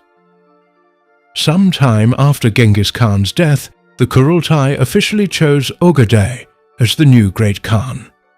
This decision followed the wishes of Genghis Khan and received support from the leading members of the royal family. Ogedei accepted responsibility for leading the empire and continued many of his father's policies. He encouraged further military campaigns, strengthened government administration, improved communication across the empire, and supported trade between different regions. Although there was one Great Khan, the empire itself had already become so large that different members of the family needed responsibility for separate regions. Genghis Khan had earlier divided authority among his sons while still keeping the empire united under one supreme ruler. This arrangement continued after his death. The lands connected with Yoshi were located mainly in the western grasslands. After Yoshi's death, these territories were controlled by his sons. This branch of the family later ruled a powerful state that became known as the Golden Horde. They expanded Mongol influence across the western steppes and into parts of Eastern Europe. They also collected taxes from many conquered lands and maintained close contact with other branches of the Mongol family. Chagatai received control over much of Central Asia. His descendants ruled this region for many generations. Their territory became known as the Chagatai Khanate. The people living there included many different ethnic groups, languages, and religions. The rulers worked to maintain order while balancing the traditions of the Mongols with the customs of the local population. Ogedei controlled territories in Mongolia and northern China while serving as the Great Khan. From the imperial capital, he directed military campaigns, supervised government officials, and managed relations with different parts of the empire. Under his leadership, the empire continued to expand into new regions. The youngest son, Tolui, received the Mongol homeland. He remained responsible for protecting the traditional center of Mongol power and supporting the Great Khan. Tolui was known for his loyalty to his father and his brothers. His descendants later became some of the most important rulers in Mongol history. Members of Tolui's family eventually ruled different parts of the empire, including China, Persia, and Mongolia. Although these divisions gave different branches of the family authority over separate territories, the empire was still officially considered one united state during the early years after Genghis Khan's death. The Great Khan held the highest authority, and the different family branches were expected to cooperate with one another. Military campaigns were often planned together, and important decisions were discussed by members of the ruling family. As time passed, however, the different regions developed their own governments, priorities, and political interests. The great distances between territories made communication more difficult. Local rulers had to deal with different cultures, climates, economies, and political situations. Each branch of the royal family gradually gained greater independence while still recognizing the shared history of the Mongol Empire. The growing independence of these regional rulers slowly reduced the authority of the Great Khan. Family disagreements, competition for power, and differences in local interests created tension between the ruling branches. Although they all traced their authority back to Genghis Khan, each branch increasingly focused on governing its own lands and protecting its own interests. Even after these political changes began, the influence of Genghis Khan remained strong throughout the empire. His legal system continued to guide many government decisions. His military organization remained the foundation of Mongol armies. Trade routes established during his reign continued to connect distant regions, allowing merchants, travelers, officials, and skilled workers to move across large parts of Asia and Europe. His descendants continued to rule many lands for generations while carrying forward the political system that he had created. After the death of Genghis Khan, the Mongol Empire faced an important moment in its history. The empire had grown across a huge area, but it still needed a strong ruler who could keep the different parts united and continue the work that had already begun. Before his death, Genghis Khan had chosen his third son, Ögedei, to become the next great Khan. This decision was accepted by many leading Mongol nobles because Ögedei was known for his calm nature, fairness, and ability to work with different people. Even though some members of the royal family wanted more power, they understood the importance of keeping the empire together. For a short time after Genghis Khan died, government affairs were managed by his youngest son Tolui until a gathering of Mongol leaders could officially choose the next ruler. Several years later, a great meeting of Mongol princes, military commanders, and tribal leaders was held. During this gathering, known as a Kurultai, Ögedei was officially chosen as the great Khan of the Mongol Empire. This happened in the year 1229. The decision brought stability to the empire and allowed the Mongols to continue their military campaigns. Ögedei understood that ruling such a large empire required more than military strength. He wanted to improve the way the empire was governed while also continuing its expansion into new lands. One of Ögedei's first tasks was to strengthen the central government. The empire already covered many different peoples, languages, and cultures. Each newly conquered region had its own traditions, laws, and customs. Ögedei believed that local officials should continue to manage many daily affairs as long as they obeyed the Great Khan and paid taxes. This policy allowed many conquered people to continue living according to their own traditions while remaining under Mongol rule. Ögedei also worked to improve communication across the empire. The Mongols already had a system of relay stations where messengers could stop, rest, and change horses. Ögedei expanded this network by building more stations along important roads. Fresh horses, food, and supplies were kept at these places, so official messengers could travel quickly over long distances. This system helped military commanders receive orders without delay and allowed government officials to send reports back to the capital. Information moved much faster than it had before, making it easier to control the growing empire. The collection of taxes became more organized during Ögedei's rule. Instead of allowing soldiers to take whatever they wanted from conquered lands, officials were appointed to collect regular taxes. This provided a steady income for the government and reduced unnecessary destruction in many regions. Farmers, merchants, craftsmen, and traders all became part of the tax system. The wealth collected was used to support the army, build roads, maintain communication stations, and operate the government. Trade also received great attention under Ögedei. Merchants were encouraged to travel safely across the empire. Roads were protected by Mongol soldiers, making travel less dangerous in many places. Traders carried silk, spices, precious stones, metal goods, cloth, animals, and many other products between Asia, the Middle East, and Europe. Merchants also brought new ideas, inventions, skills, and knowledge from one region to another.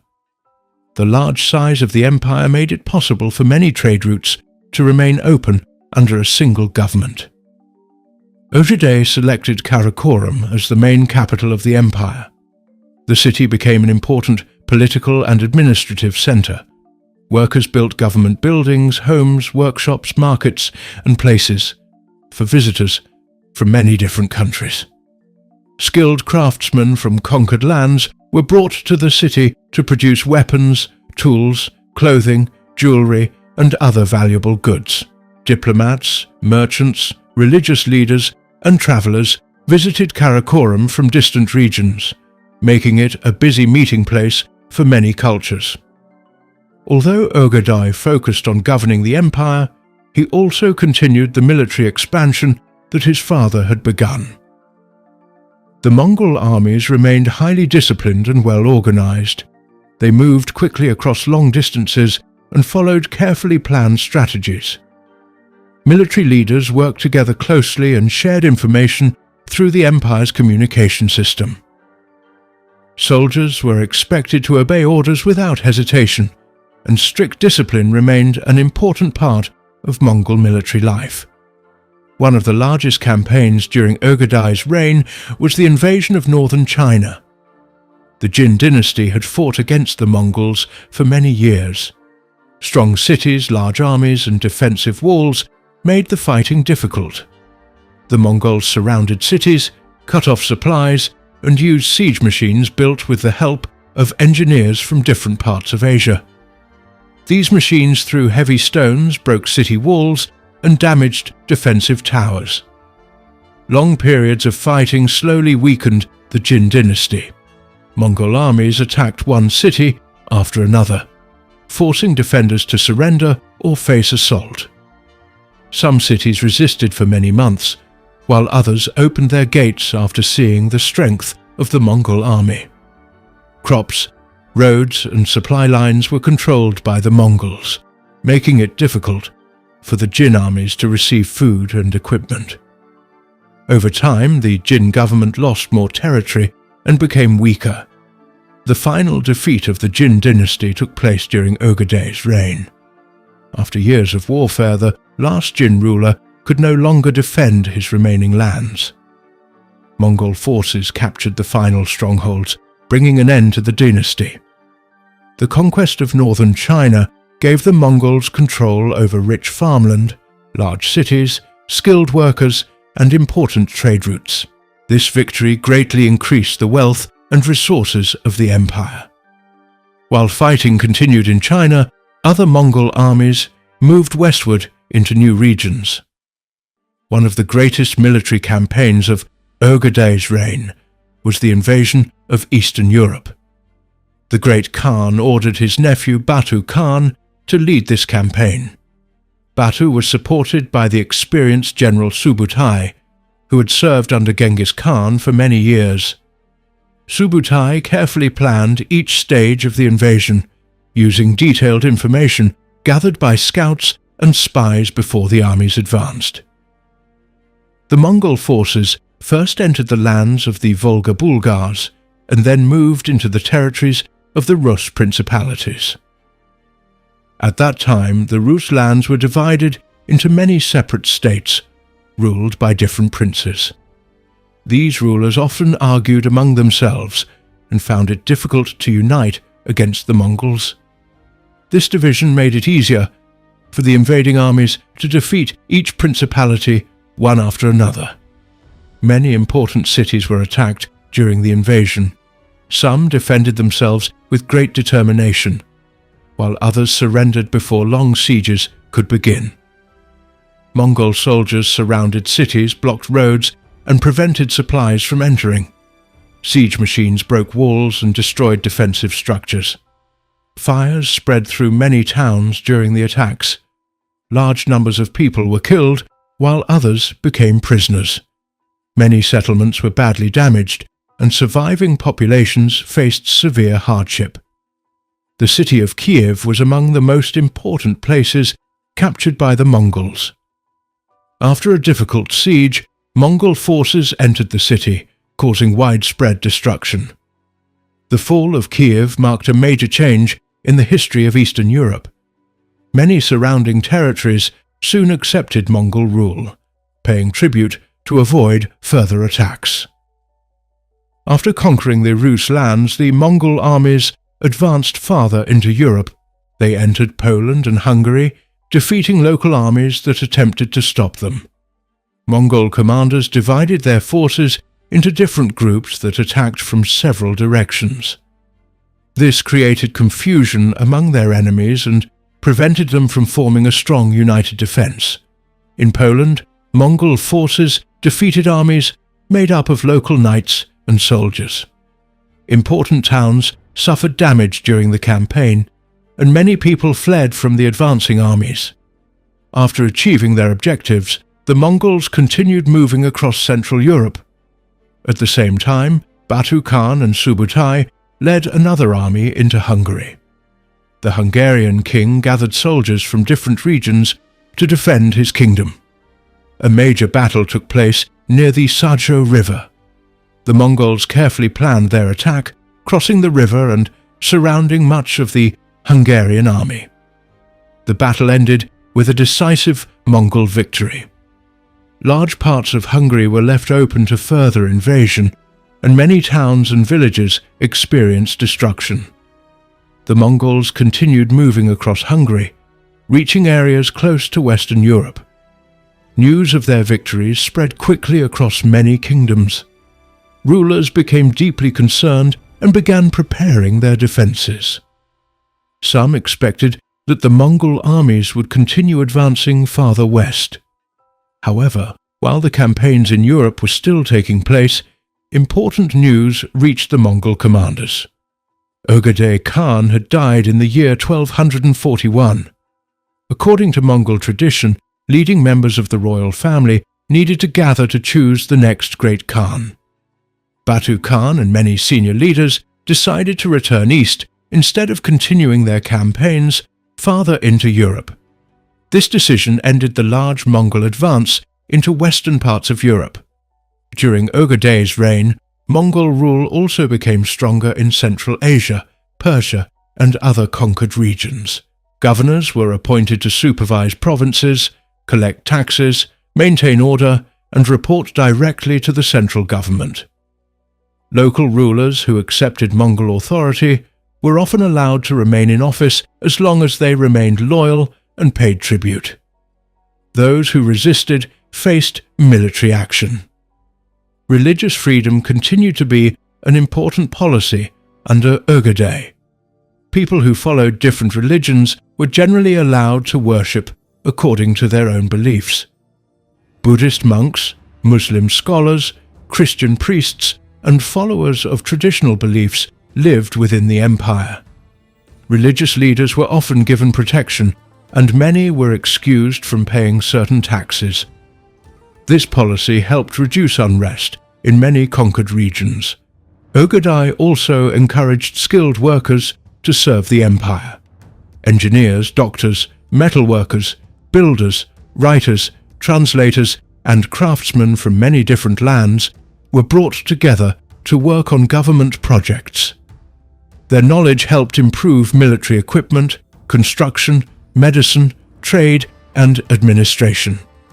Skilled workers were valued because their abilities strengthened the empire. The legal system established by Genghis Khan continued during Ogedai's rule. Laws were enforced across the empire, and military discipline remained strict. Theft, disobedience, desertion, and corruption were punished. Officials were expected to carry out their duties honestly. The government depended on discipline to keep control over such a large territory. Ogedai also supported the use of written records in government. Officials kept information about taxes, trade, military service, and population numbers. Scribes who knew different languages became important because the empire included many peoples with different forms of writing. Accurate records helped the government manage resources and organize military campaigns. The expansion of the empire under Ögedei connected lands stretching from East Asia across Central Asia and into parts of Europe. Roads became busier with merchants, travelers, officials and messengers. Goods, knowledge, technologies and ideas moved between distant regions under Mongol protection. Government officials continued strengthening administration, while military commanders prepared new campaigns in different parts of the empire. After the death of Ögedei Khan, the Mongol Empire entered a period of uncertainty. The empire had become very large, stretching across many lands with different people, languages and traditions. Because of its great size, choosing a new great Khan was not easy. Different branches of the ruling family wanted power, and disagreements among them delayed the selection of a new leader. During this time, important members of the royal family and trusted officials helped manage the empire while discussions continued. Although the Mongols remained powerful, the lack of a single ruler created political tension among the descendants of Genghis Khan. One of the most important people during this period was Sorghaghtani Beki, the widow of Tolui, the youngest son of Genghis Khan. She was known for her wisdom, patience, and political skill. She carefully protected the interests of her children and built strong relationships with many powerful Mongol leaders. She understood that the future of her family depended not only on military strength, but also on gaining the support of influential nobles. Her careful planning and wise decisions helped prepare the way for her eldest son, Mungke, to become the next great Khan. Mungke had grown up during the years when the Mongol Empire was expanding across Asia and Europe. From a young age, he learned how to ride horses, use weapons, command soldiers, and survive in difficult conditions. Like other young members of the royal family, he joined military campaigns and gained valuable experience. He earned the respect of many commanders because he was brave, disciplined, and serious about his responsibilities. His experience in both war and leadership helped convince many Mongol nobles that he was ready to lead the empire. The process of choosing a new great Khan required a gathering known as a Kurultai. At this meeting, important princes, generals and nobles came together to discuss who should rule the empire. These meetings could last for a long time because many powerful families had their own interests. Some supported the descendants of Ögedei, while others supported the descendants of Tolui. The disagreements became stronger as each side tried to gain more support. With the strong political work of Sorghaghtani Beki and the support of important Mongol leaders, Mungke eventually received enough backing to become Great Khan. He was officially chosen in the early part of the 13th century after several years of political struggles. His election marked an important turning point because leadership returned to the family of Tolui. This change also reduced the influence of the descendants of Ögedei, who had previously controlled the highest position in the empire. After becoming Great Khan, Mungke moved quickly to strengthen his authority. He wanted to make sure that every part of the empire accepted his leadership. Some members of the royal family opposed his rule, believing that someone else should have become Great Khan. Mungke responded firmly. Those who were found guilty of plotting against him faced severe punishment. Some were removed from their positions, while others were executed. These actions helped reduce opposition and made it clear that the empire would have only one supreme ruler. Mungke believed that strong government was just as important as military success. He wanted the empire to be well organized so that every province and region worked efficiently. He ordered officials to carry out careful surveys of the population so that taxes could be collected fairly. These surveys recorded the number of families, animals, farmland, and other resources in different areas.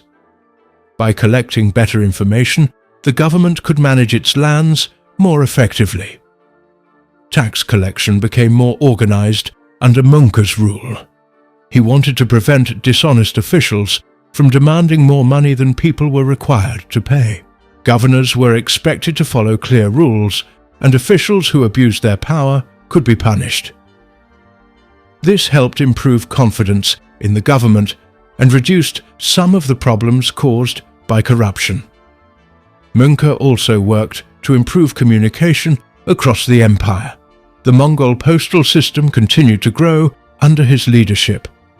Relay stations were placed across long travel routes, allowing messengers to quickly carry orders, military reports, and government documents from one region to another. Fresh horses, food, and shelter were provided at these stations, allowing government messengers to travel across great distances without long delays. This system helped the great Khan stay informed about events taking place throughout the empire. Trade continued to receive strong support during Mongol's reign. Merchants traveled across the empire with greater safety because roads were protected by Mongol soldiers and local officials. Goods moved between East Asia, Central Asia, the Middle East, and parts of Europe. Silk, spices, precious stones, metal products, cloth, horses, paper, medicines, and many other valuable items were exchanged in busy markets. Traders from different countries met one another, creating opportunities for business and cultural exchange. The Mongol rulers understood that trade brought wealth to the empire. They offered protection to merchants and encouraged them to travel across long distances. Official travel documents were given to trusted merchants, allowing them to receive assistance at government stations during their journeys. These policies helped increase trade and strengthened economic activity throughout the empire. Agriculture also received attention during Mongol's rule. Many farming areas had suffered damage during earlier wars. Local officials were encouraged to help farmers return to their fields. Irrigation systems were repaired in some regions, and farming communities slowly recovered. Stable food production helped support growing populations and supplied armies with the resources they needed. Cities across the empire continued to recover and grow. Markets became busy centers of business where people bought and sold goods from distant lands. Craftsmen produced cloth, pottery, jewelry, weapons, tools, furniture, and many other products. Skilled workers found opportunities in cities protected by Mongol rule. The movement of goods and people created new opportunities for economic growth. Mongol valued skilled administrators regardless of their background. He appointed officials from many different cultures to help govern the empire. Chinese administrators managed affairs in East Asia. Persian officials handled government work in Western regions. Uyghur scribes continued to serve as important record keepers and government secretaries. This willingness to use talented people from different societies helped improve the efficiency of the government. Religion remained largely free under Mongol's leadership. The Mongol rulers generally allowed people to continue practicing their own beliefs as long as they remained loyal to the government and paid their taxes. Buddhists, Muslims, Christians, Taoists, and followers of traditional Mongol beliefs all lived within the empire. Religious leaders often received protection and were sometimes given special privileges because the Mongols believed that the prayers of many different faiths could bring blessings to the empire. Mongol himself showed interest in discussions between religious scholars. Representatives of different faiths sometimes met in his court to explain their beliefs. Although these discussions did not always change anyone's religion, they reflected the religious diversity that existed throughout the empire. The Mongol military remained one of the strongest forces in the world during Mongol's reign. The army continued to follow the system first developed under Genghis Khan. Soldiers were organized into clearly structured units, with experienced commanders leading them. Strict discipline remained an important part of military life. Orders had to be obeyed quickly, and training continued even during times of peace. The army included skilled horse archers who could travel long distances with great speed. Engineers from conquered lands helped build siege machines used against heavily defended cities. Military planners carefully studied roads, rivers, mountains, and weather before beginning campaigns. Supply systems ensured that food, weapons, and horses reached soldiers even during long expeditions. Mongol wanted to continue expanding the empire. He believed that areas beyond Mongol control should either submit peacefully or be conquered. One major target was the Song dynasty in southern China. Although the Mongols had already captured large areas in northern China, the Song rulers still controlled rich and heavily populated southern regions. Mongol assigned his brother Kublai important responsibilities in campaigns against the Song. Step by step, Mongol armies advanced deeper into southern China, capturing towns, cities, and strategic positions. Another important direction of expansion was towards the Middle East. Mongol gave his younger brother, Hulagu, the task of leading a great military campaign into Western Asia. Hulagu gathered a large army that included Mongol soldiers and forces from allied peoples across the empire.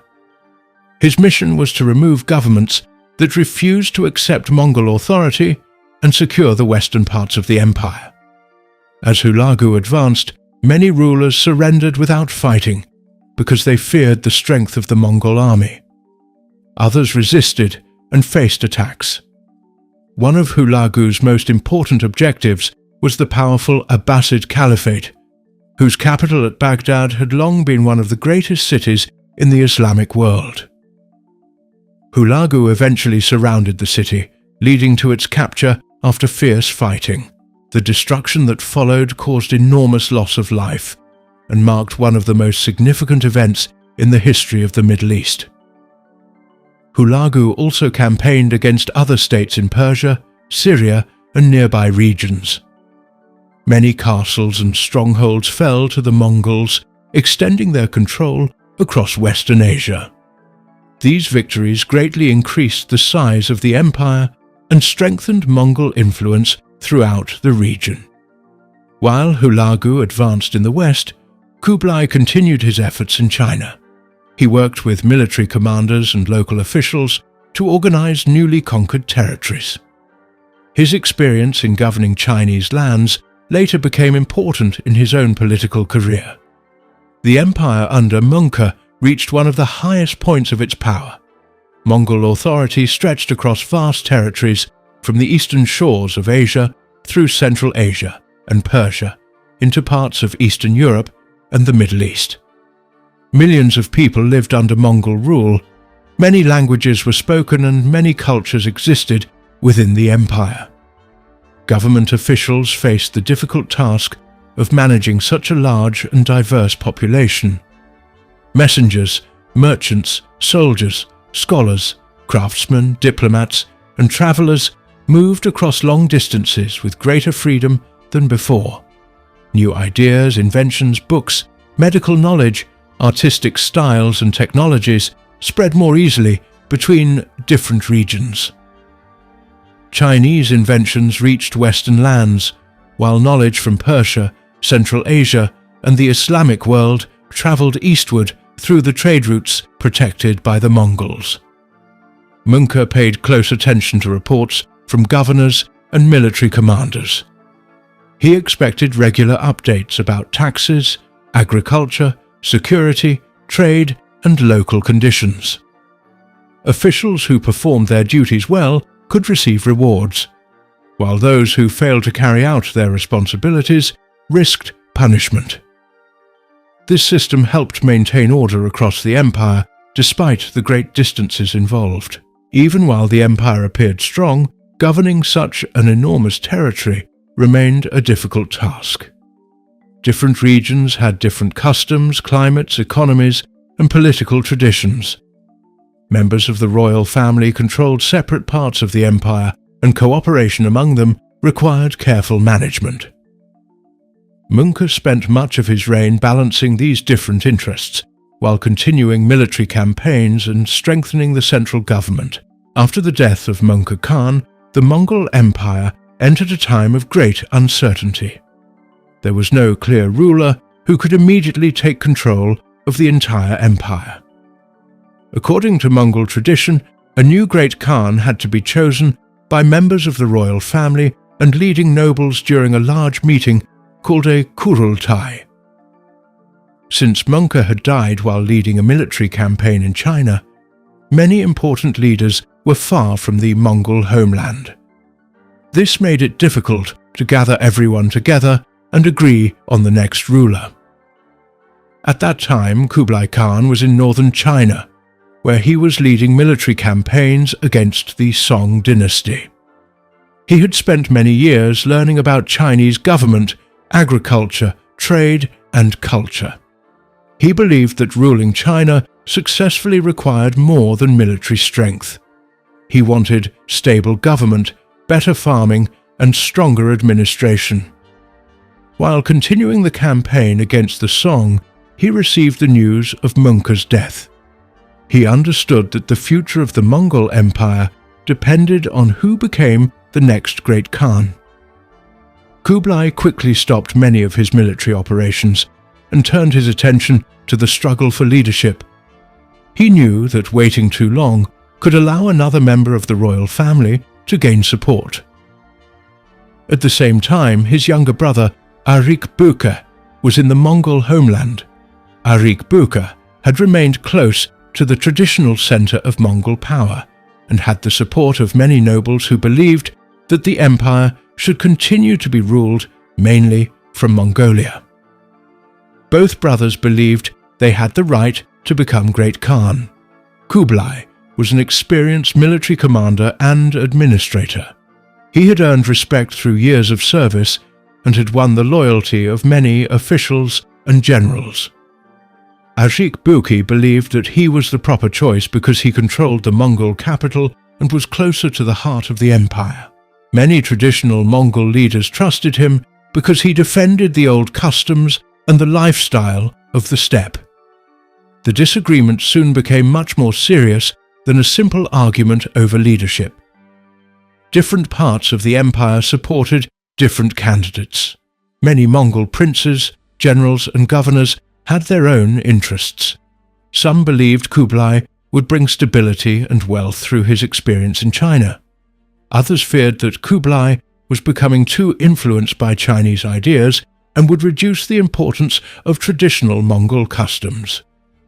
Many therefore chose to support Arik Buke.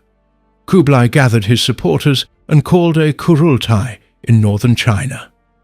During this meeting, he was declared the new Great Khan. Soon afterward, Arik Buke held another Kurultai in the Mongol homeland, where his own supporters also declared him Great Khan. This unusual situation meant that two men claimed the highest position in the empire at the same time. Each believed that his election was legal and that the other had no right to rule. The empire soon became divided. Messages were sent across the vast territories, as both brothers asked governors, military commanders, and royal family members to recognize their authority. Some regions quickly declared support for one side, while others hesitated because they did not want to become involved in a conflict between members of the same family. The struggle soon turned into open war. Armies loyal to Kublai and Arik Buke prepared for battle.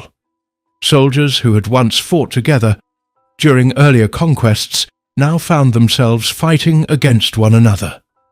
The conflict spread across different parts of the empire, especially in Mongolia and nearby regions. Important trade routes, supply centers, and cities became valuable targets because controlling them could weaken the enemy. Food supplies became an important part of the conflict. Arik-Böke depended heavily on resources from the Mongol homeland, where farming was limited.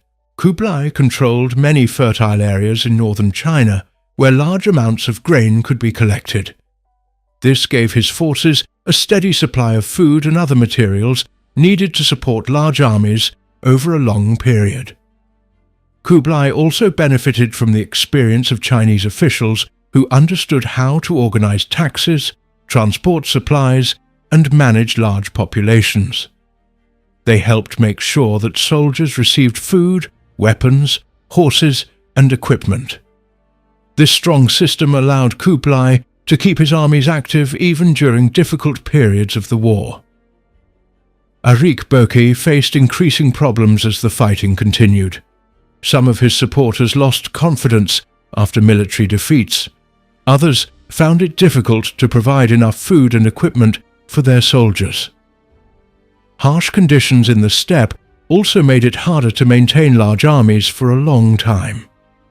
As supplies became smaller, many of his followers began to question whether they could continue the struggle. The civil war affected many parts of the empire beyond the battlefield. Trade was interrupted because merchants feared traveling through areas where armies were moving. Local leaders had to decide which side to support, knowing that choosing the losing side could bring punishment later. Many ordinary people suffered as armies moved through their lands, taking supplies and animals needed for the war. The conflict also increased tensions among different branches of the Mongol royal family. Several princes used the civil war to strengthen their own positions in distant parts of the empire. Some leaders focused more on protecting their own territories than on helping either Kublai or Arik-Böke. This weakened the unity that had existed during the rule of earlier great Khans. The rulers of the western parts of the empire also watched the conflict carefully. Some offered support to Kublai, while others remained neutral or gave limited support to Arik-Böke. Many regional rulers had become more independent after years of governing lands far from Mongolia. The civil war encouraged them to make more decisions without waiting for orders from the great Khan. As time passed, Kublai gained the advantage. His larger supply of food, stronger administration, experienced commanders, and growing support from many officials allowed him to win important victories. Arik-Böke's position became weaker as more supporters left his side. His resources continued to decrease, making it difficult to continue the war. After several years of fighting, Arik-Böke realized that he could no longer continue the conflict successfully. He surrendered to Kublai and accepted his brother's authority. Kublai became the recognized great Khan of the Mongol Empire, although some distant rulers continued to act independently and did not fully accept his authority. Even after the fighting ended, the civil war left lasting problems throughout the empire. Trust between different branches of the royal family had been damaged. Many regional rulers had become used to governing their lands with greater independence.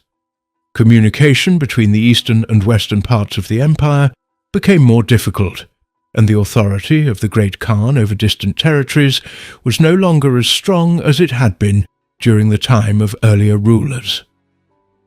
Kublai now faced the difficult task of governing an empire that remained vast but had become more politically divided because of the struggle for leadership. The conquest of China was one of the biggest military campaigns carried out by the Mongols. It took many years and involved several generations of Mongol rulers. It was not completed during the lifetime of Genghis Khan, because China was divided into different states, each with its own rulers, armies, and defenses. The Mongols first attacked northern China and later turned their full attention to southern China. The final victory came during the rule of Kublai Khan, when the southern Song dynasty was defeated and all of China came under Mongol rule. At the time of the Mongol invasions, China was not united under one government. The northern part of the country was ruled by the Jin dynasty, while the western region was controlled by the Western Xia. The southern part of China was ruled by the Southern Song dynasty. These governments often had disagreements with one another, and each tried to protect its own lands. This situation gave the Mongols opportunities to attack one state after another, instead of facing all of them at the same time. Genghis Khan began his attacks against the Western Xia in the early years of the 13th century. The Western Xia controlled important trade routes and had refused to fully support the Mongols during their military campaigns. Because of this, Genghis Khan decided to punish them. Mongol forces crossed the dry lands and attacked many towns and cities. They surrounded strong fortresses, destroyed farmland, and forced many people to surrender. After several campaigns, the Western Xia government became weak. In the year 1227, the Western Xia state was defeated, and its ruling family lost power. During this campaign, Genghis Khan died, but his army completed the conquest. After the fall of the Western Xia, the Mongols continued their attacks against the Jin dynasty. The Jin rulers controlled many large cities, including the important city of Zhongdu, which is now called Beijing. The Jin army had many soldiers, strong city walls, and experienced commanders. Even so, the Mongols kept attacking year after year. They surrounded cities for long periods, blocked supplies from entering, and used engineers to build machines that could break walls and destroy defensive towers. The Mongols learned many new methods during these wars. They accepted skilled workers, engineers, and military experts from different lands.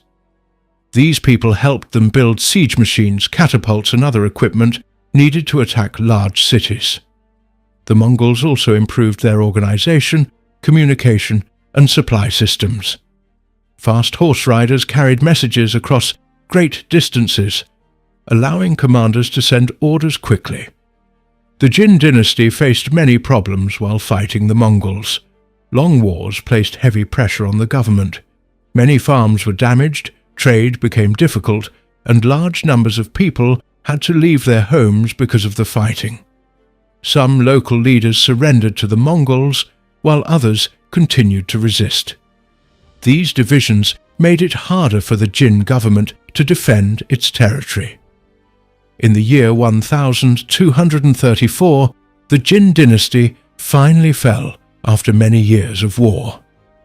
The Mongols received help from the Southern Song dynasty during the last stage of the campaign because the Southern Song rulers also wanted to end Jin rule. Once the Jin government had been defeated, the alliance between the Mongols and the Southern Song quickly ended. Both sides understood that they now wanted control over the same lands. The Southern Song dynasty ruled the richest and most populated part of China. It had large cities, busy markets, productive farms, and skilled craftsmen. The government collected large amounts of tax and supported a powerful army and navy. The Southern Song also built strong defensive walls and protected many important rivers. These advantages made it much more difficult for the Mongols to conquer southern China than northern China. The Mongols prepared carefully before beginning the full invasion of Southern Song territory. They strengthened their armies and gathered supplies for long campaigns. They also worked to improve their naval strength because they knew that many battles would take place along rivers and lakes.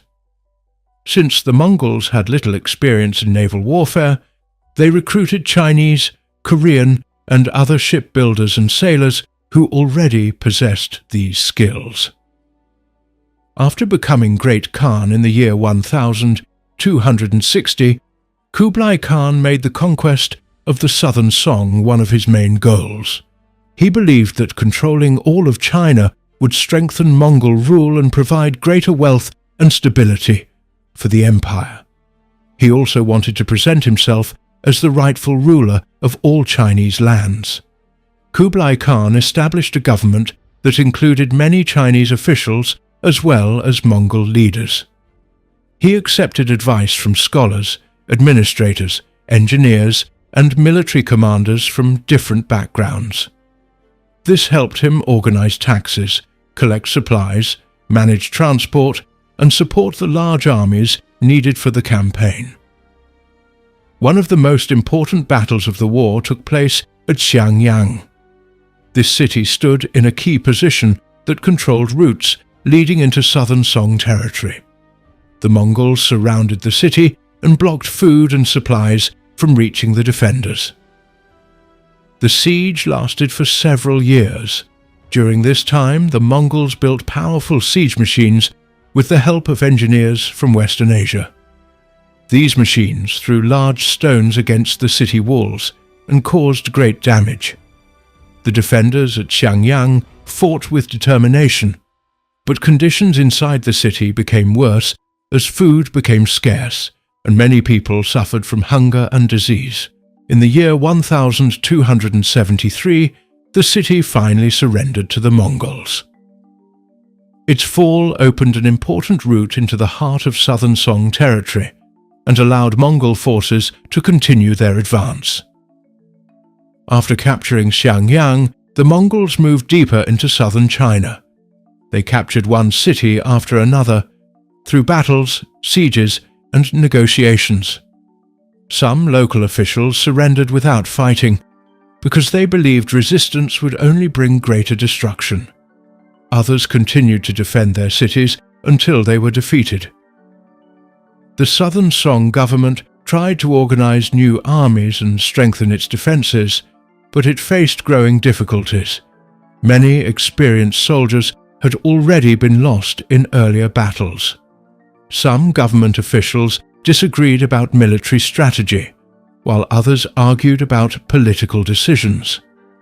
These disagreements made it harder to respond effectively to the advancing Mongol armies.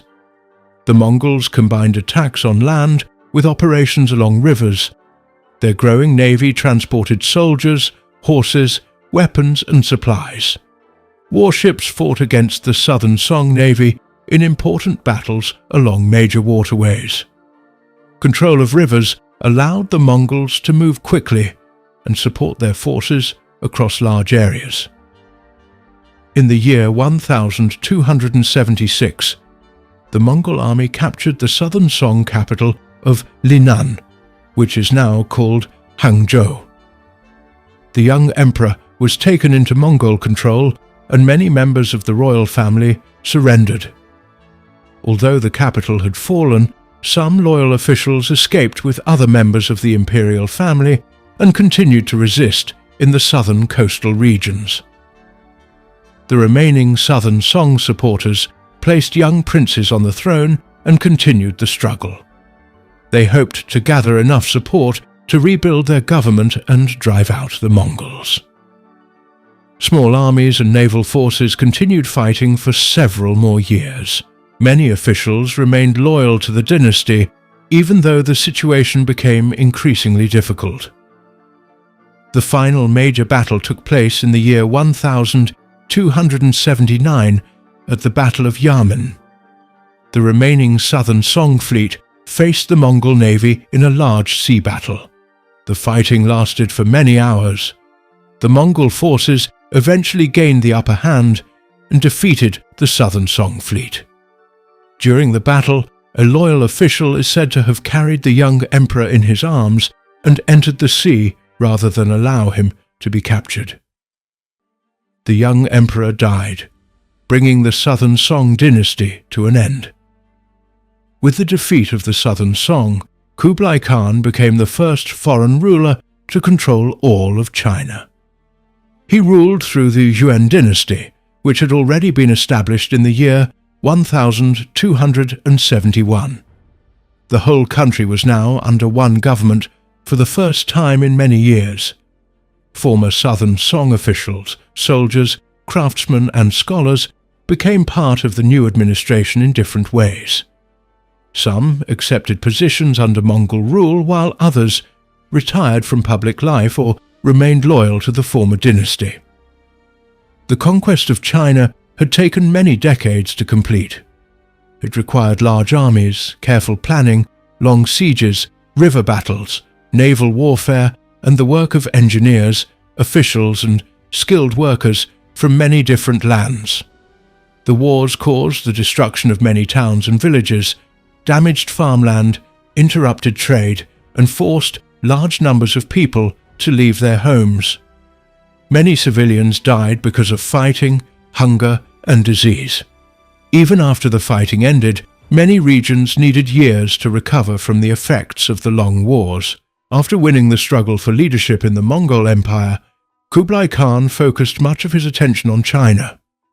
He wanted to unite the lands under his rule and create a stable government that could control the large population and the wide areas of northern and southern China. Instead of ruling only as a Mongol leader, he also accepted many Chinese traditions of government. He believed that this would make it easier to govern the people and strengthen his authority. In the year 1271, Kublai Khan officially founded the Yuan dynasty. By creating a new dynasty, he showed that he intended to rule China as its emperor, instead of only leading the Mongol people. The name Yuan came from an old Chinese idea that was connected with the beginning of a new period. Choosing this name helped him present his government as a lawful Chinese dynasty.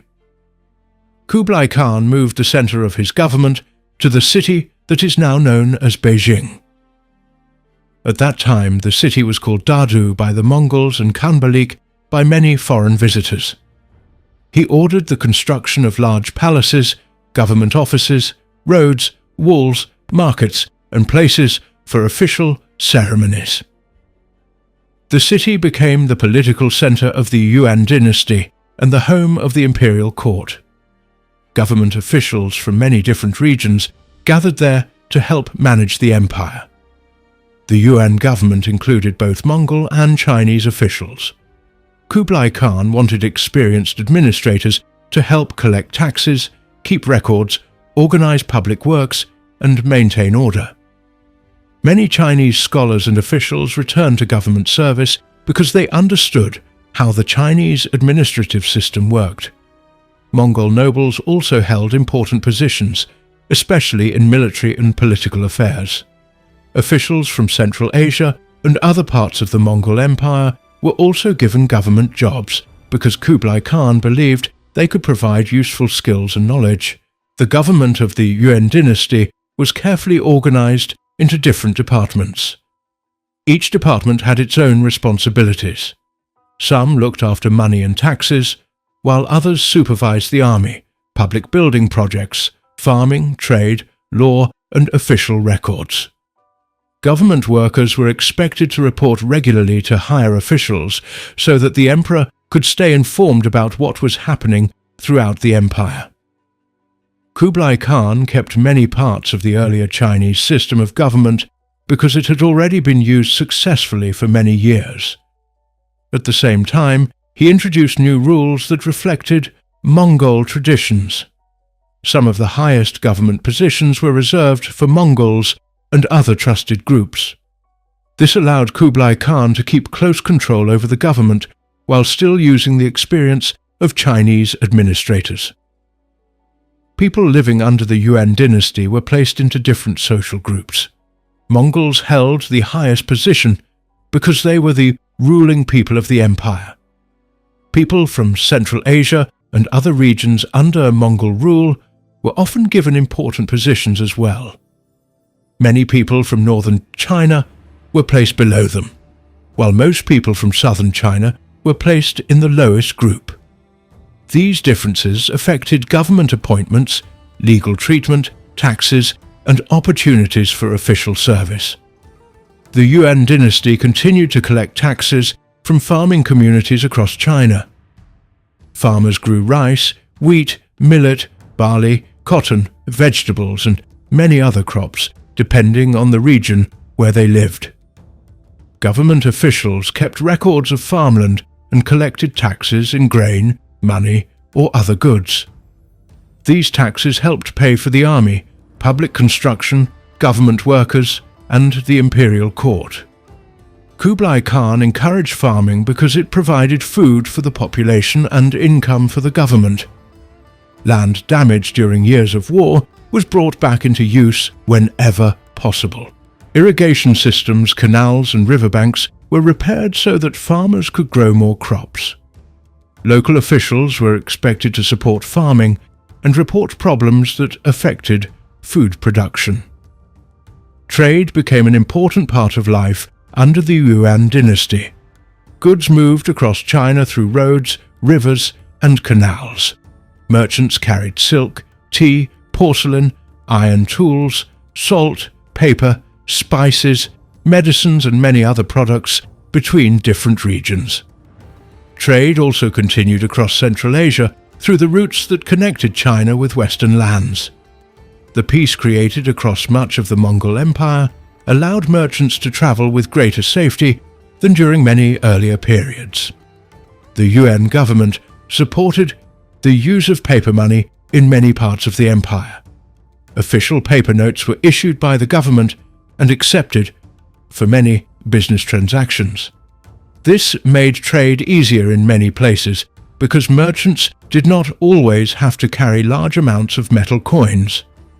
Government officials supervised the production and circulation of paper money to maintain confidence in its value. Kublai Khan also supported improvements in transportation and communication. Roads were repaired, bridges were built, and relay stations were maintained across long distances.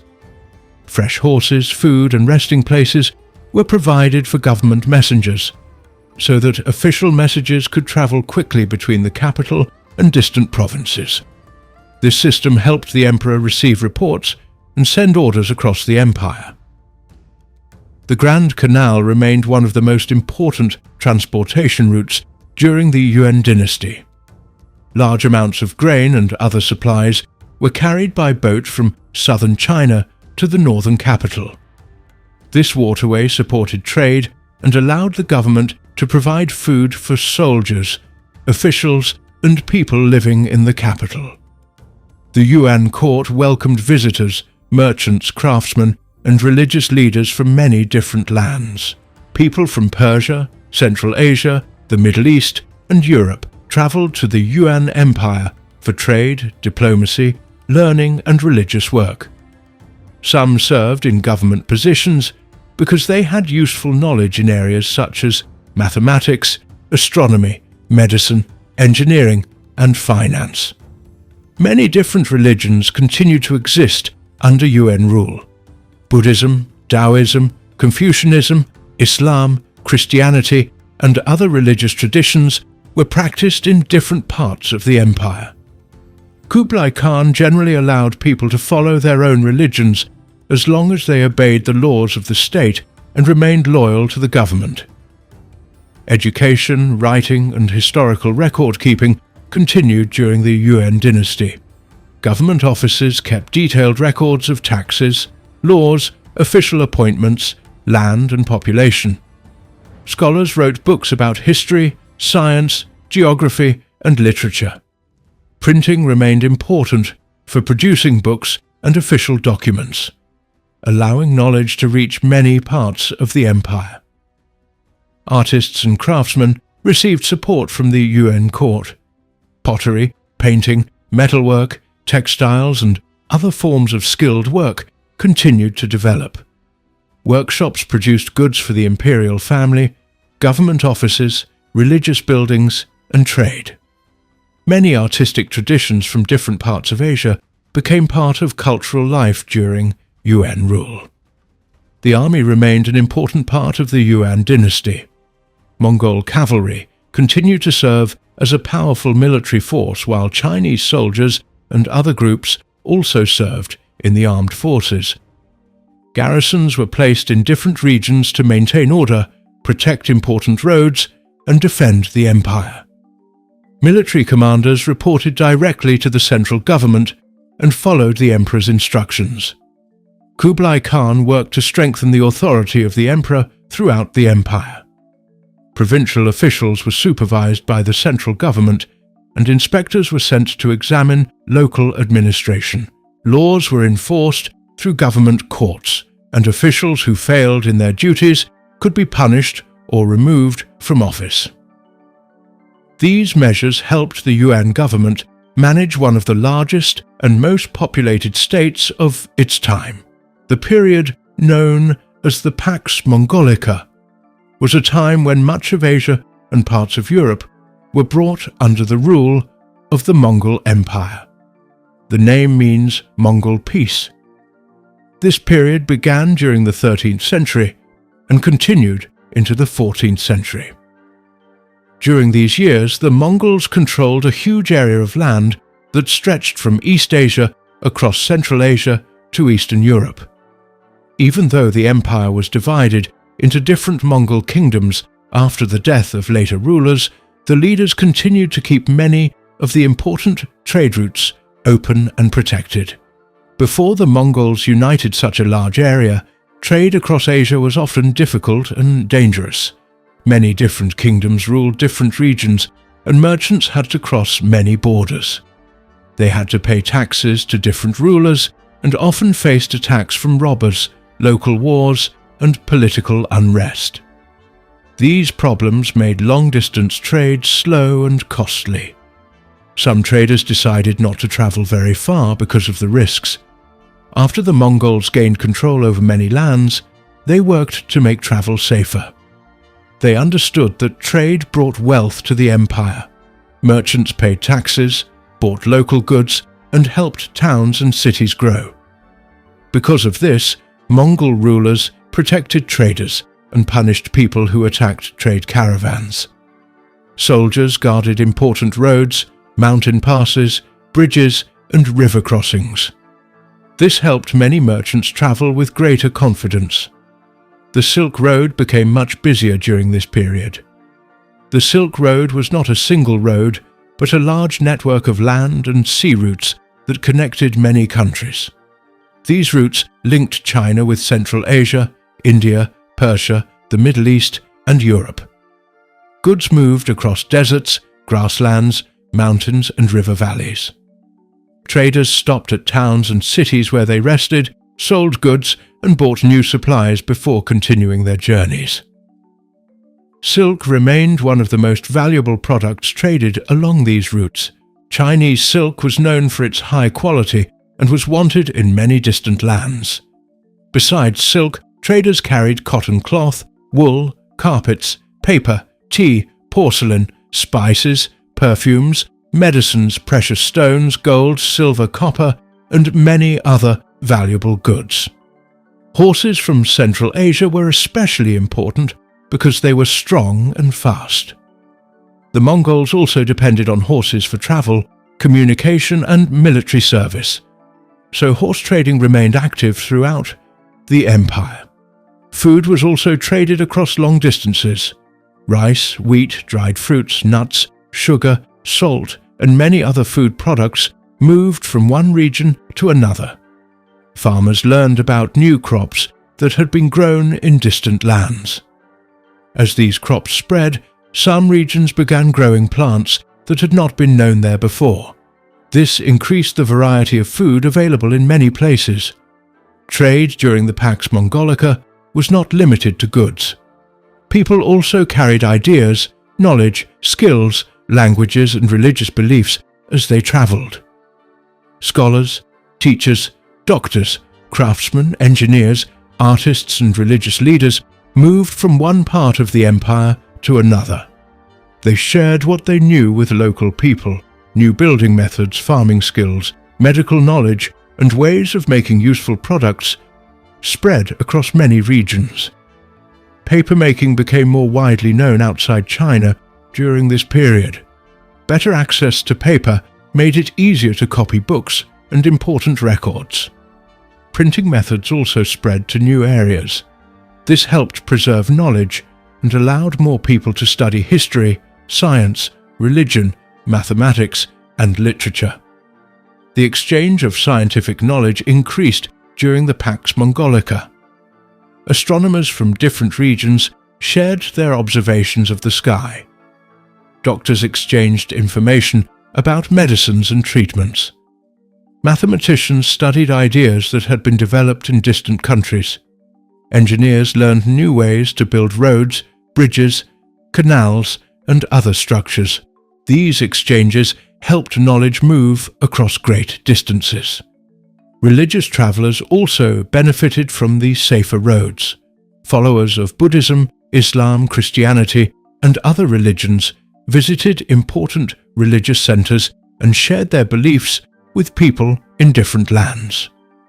The Mongol rulers often allowed people to practice different religions.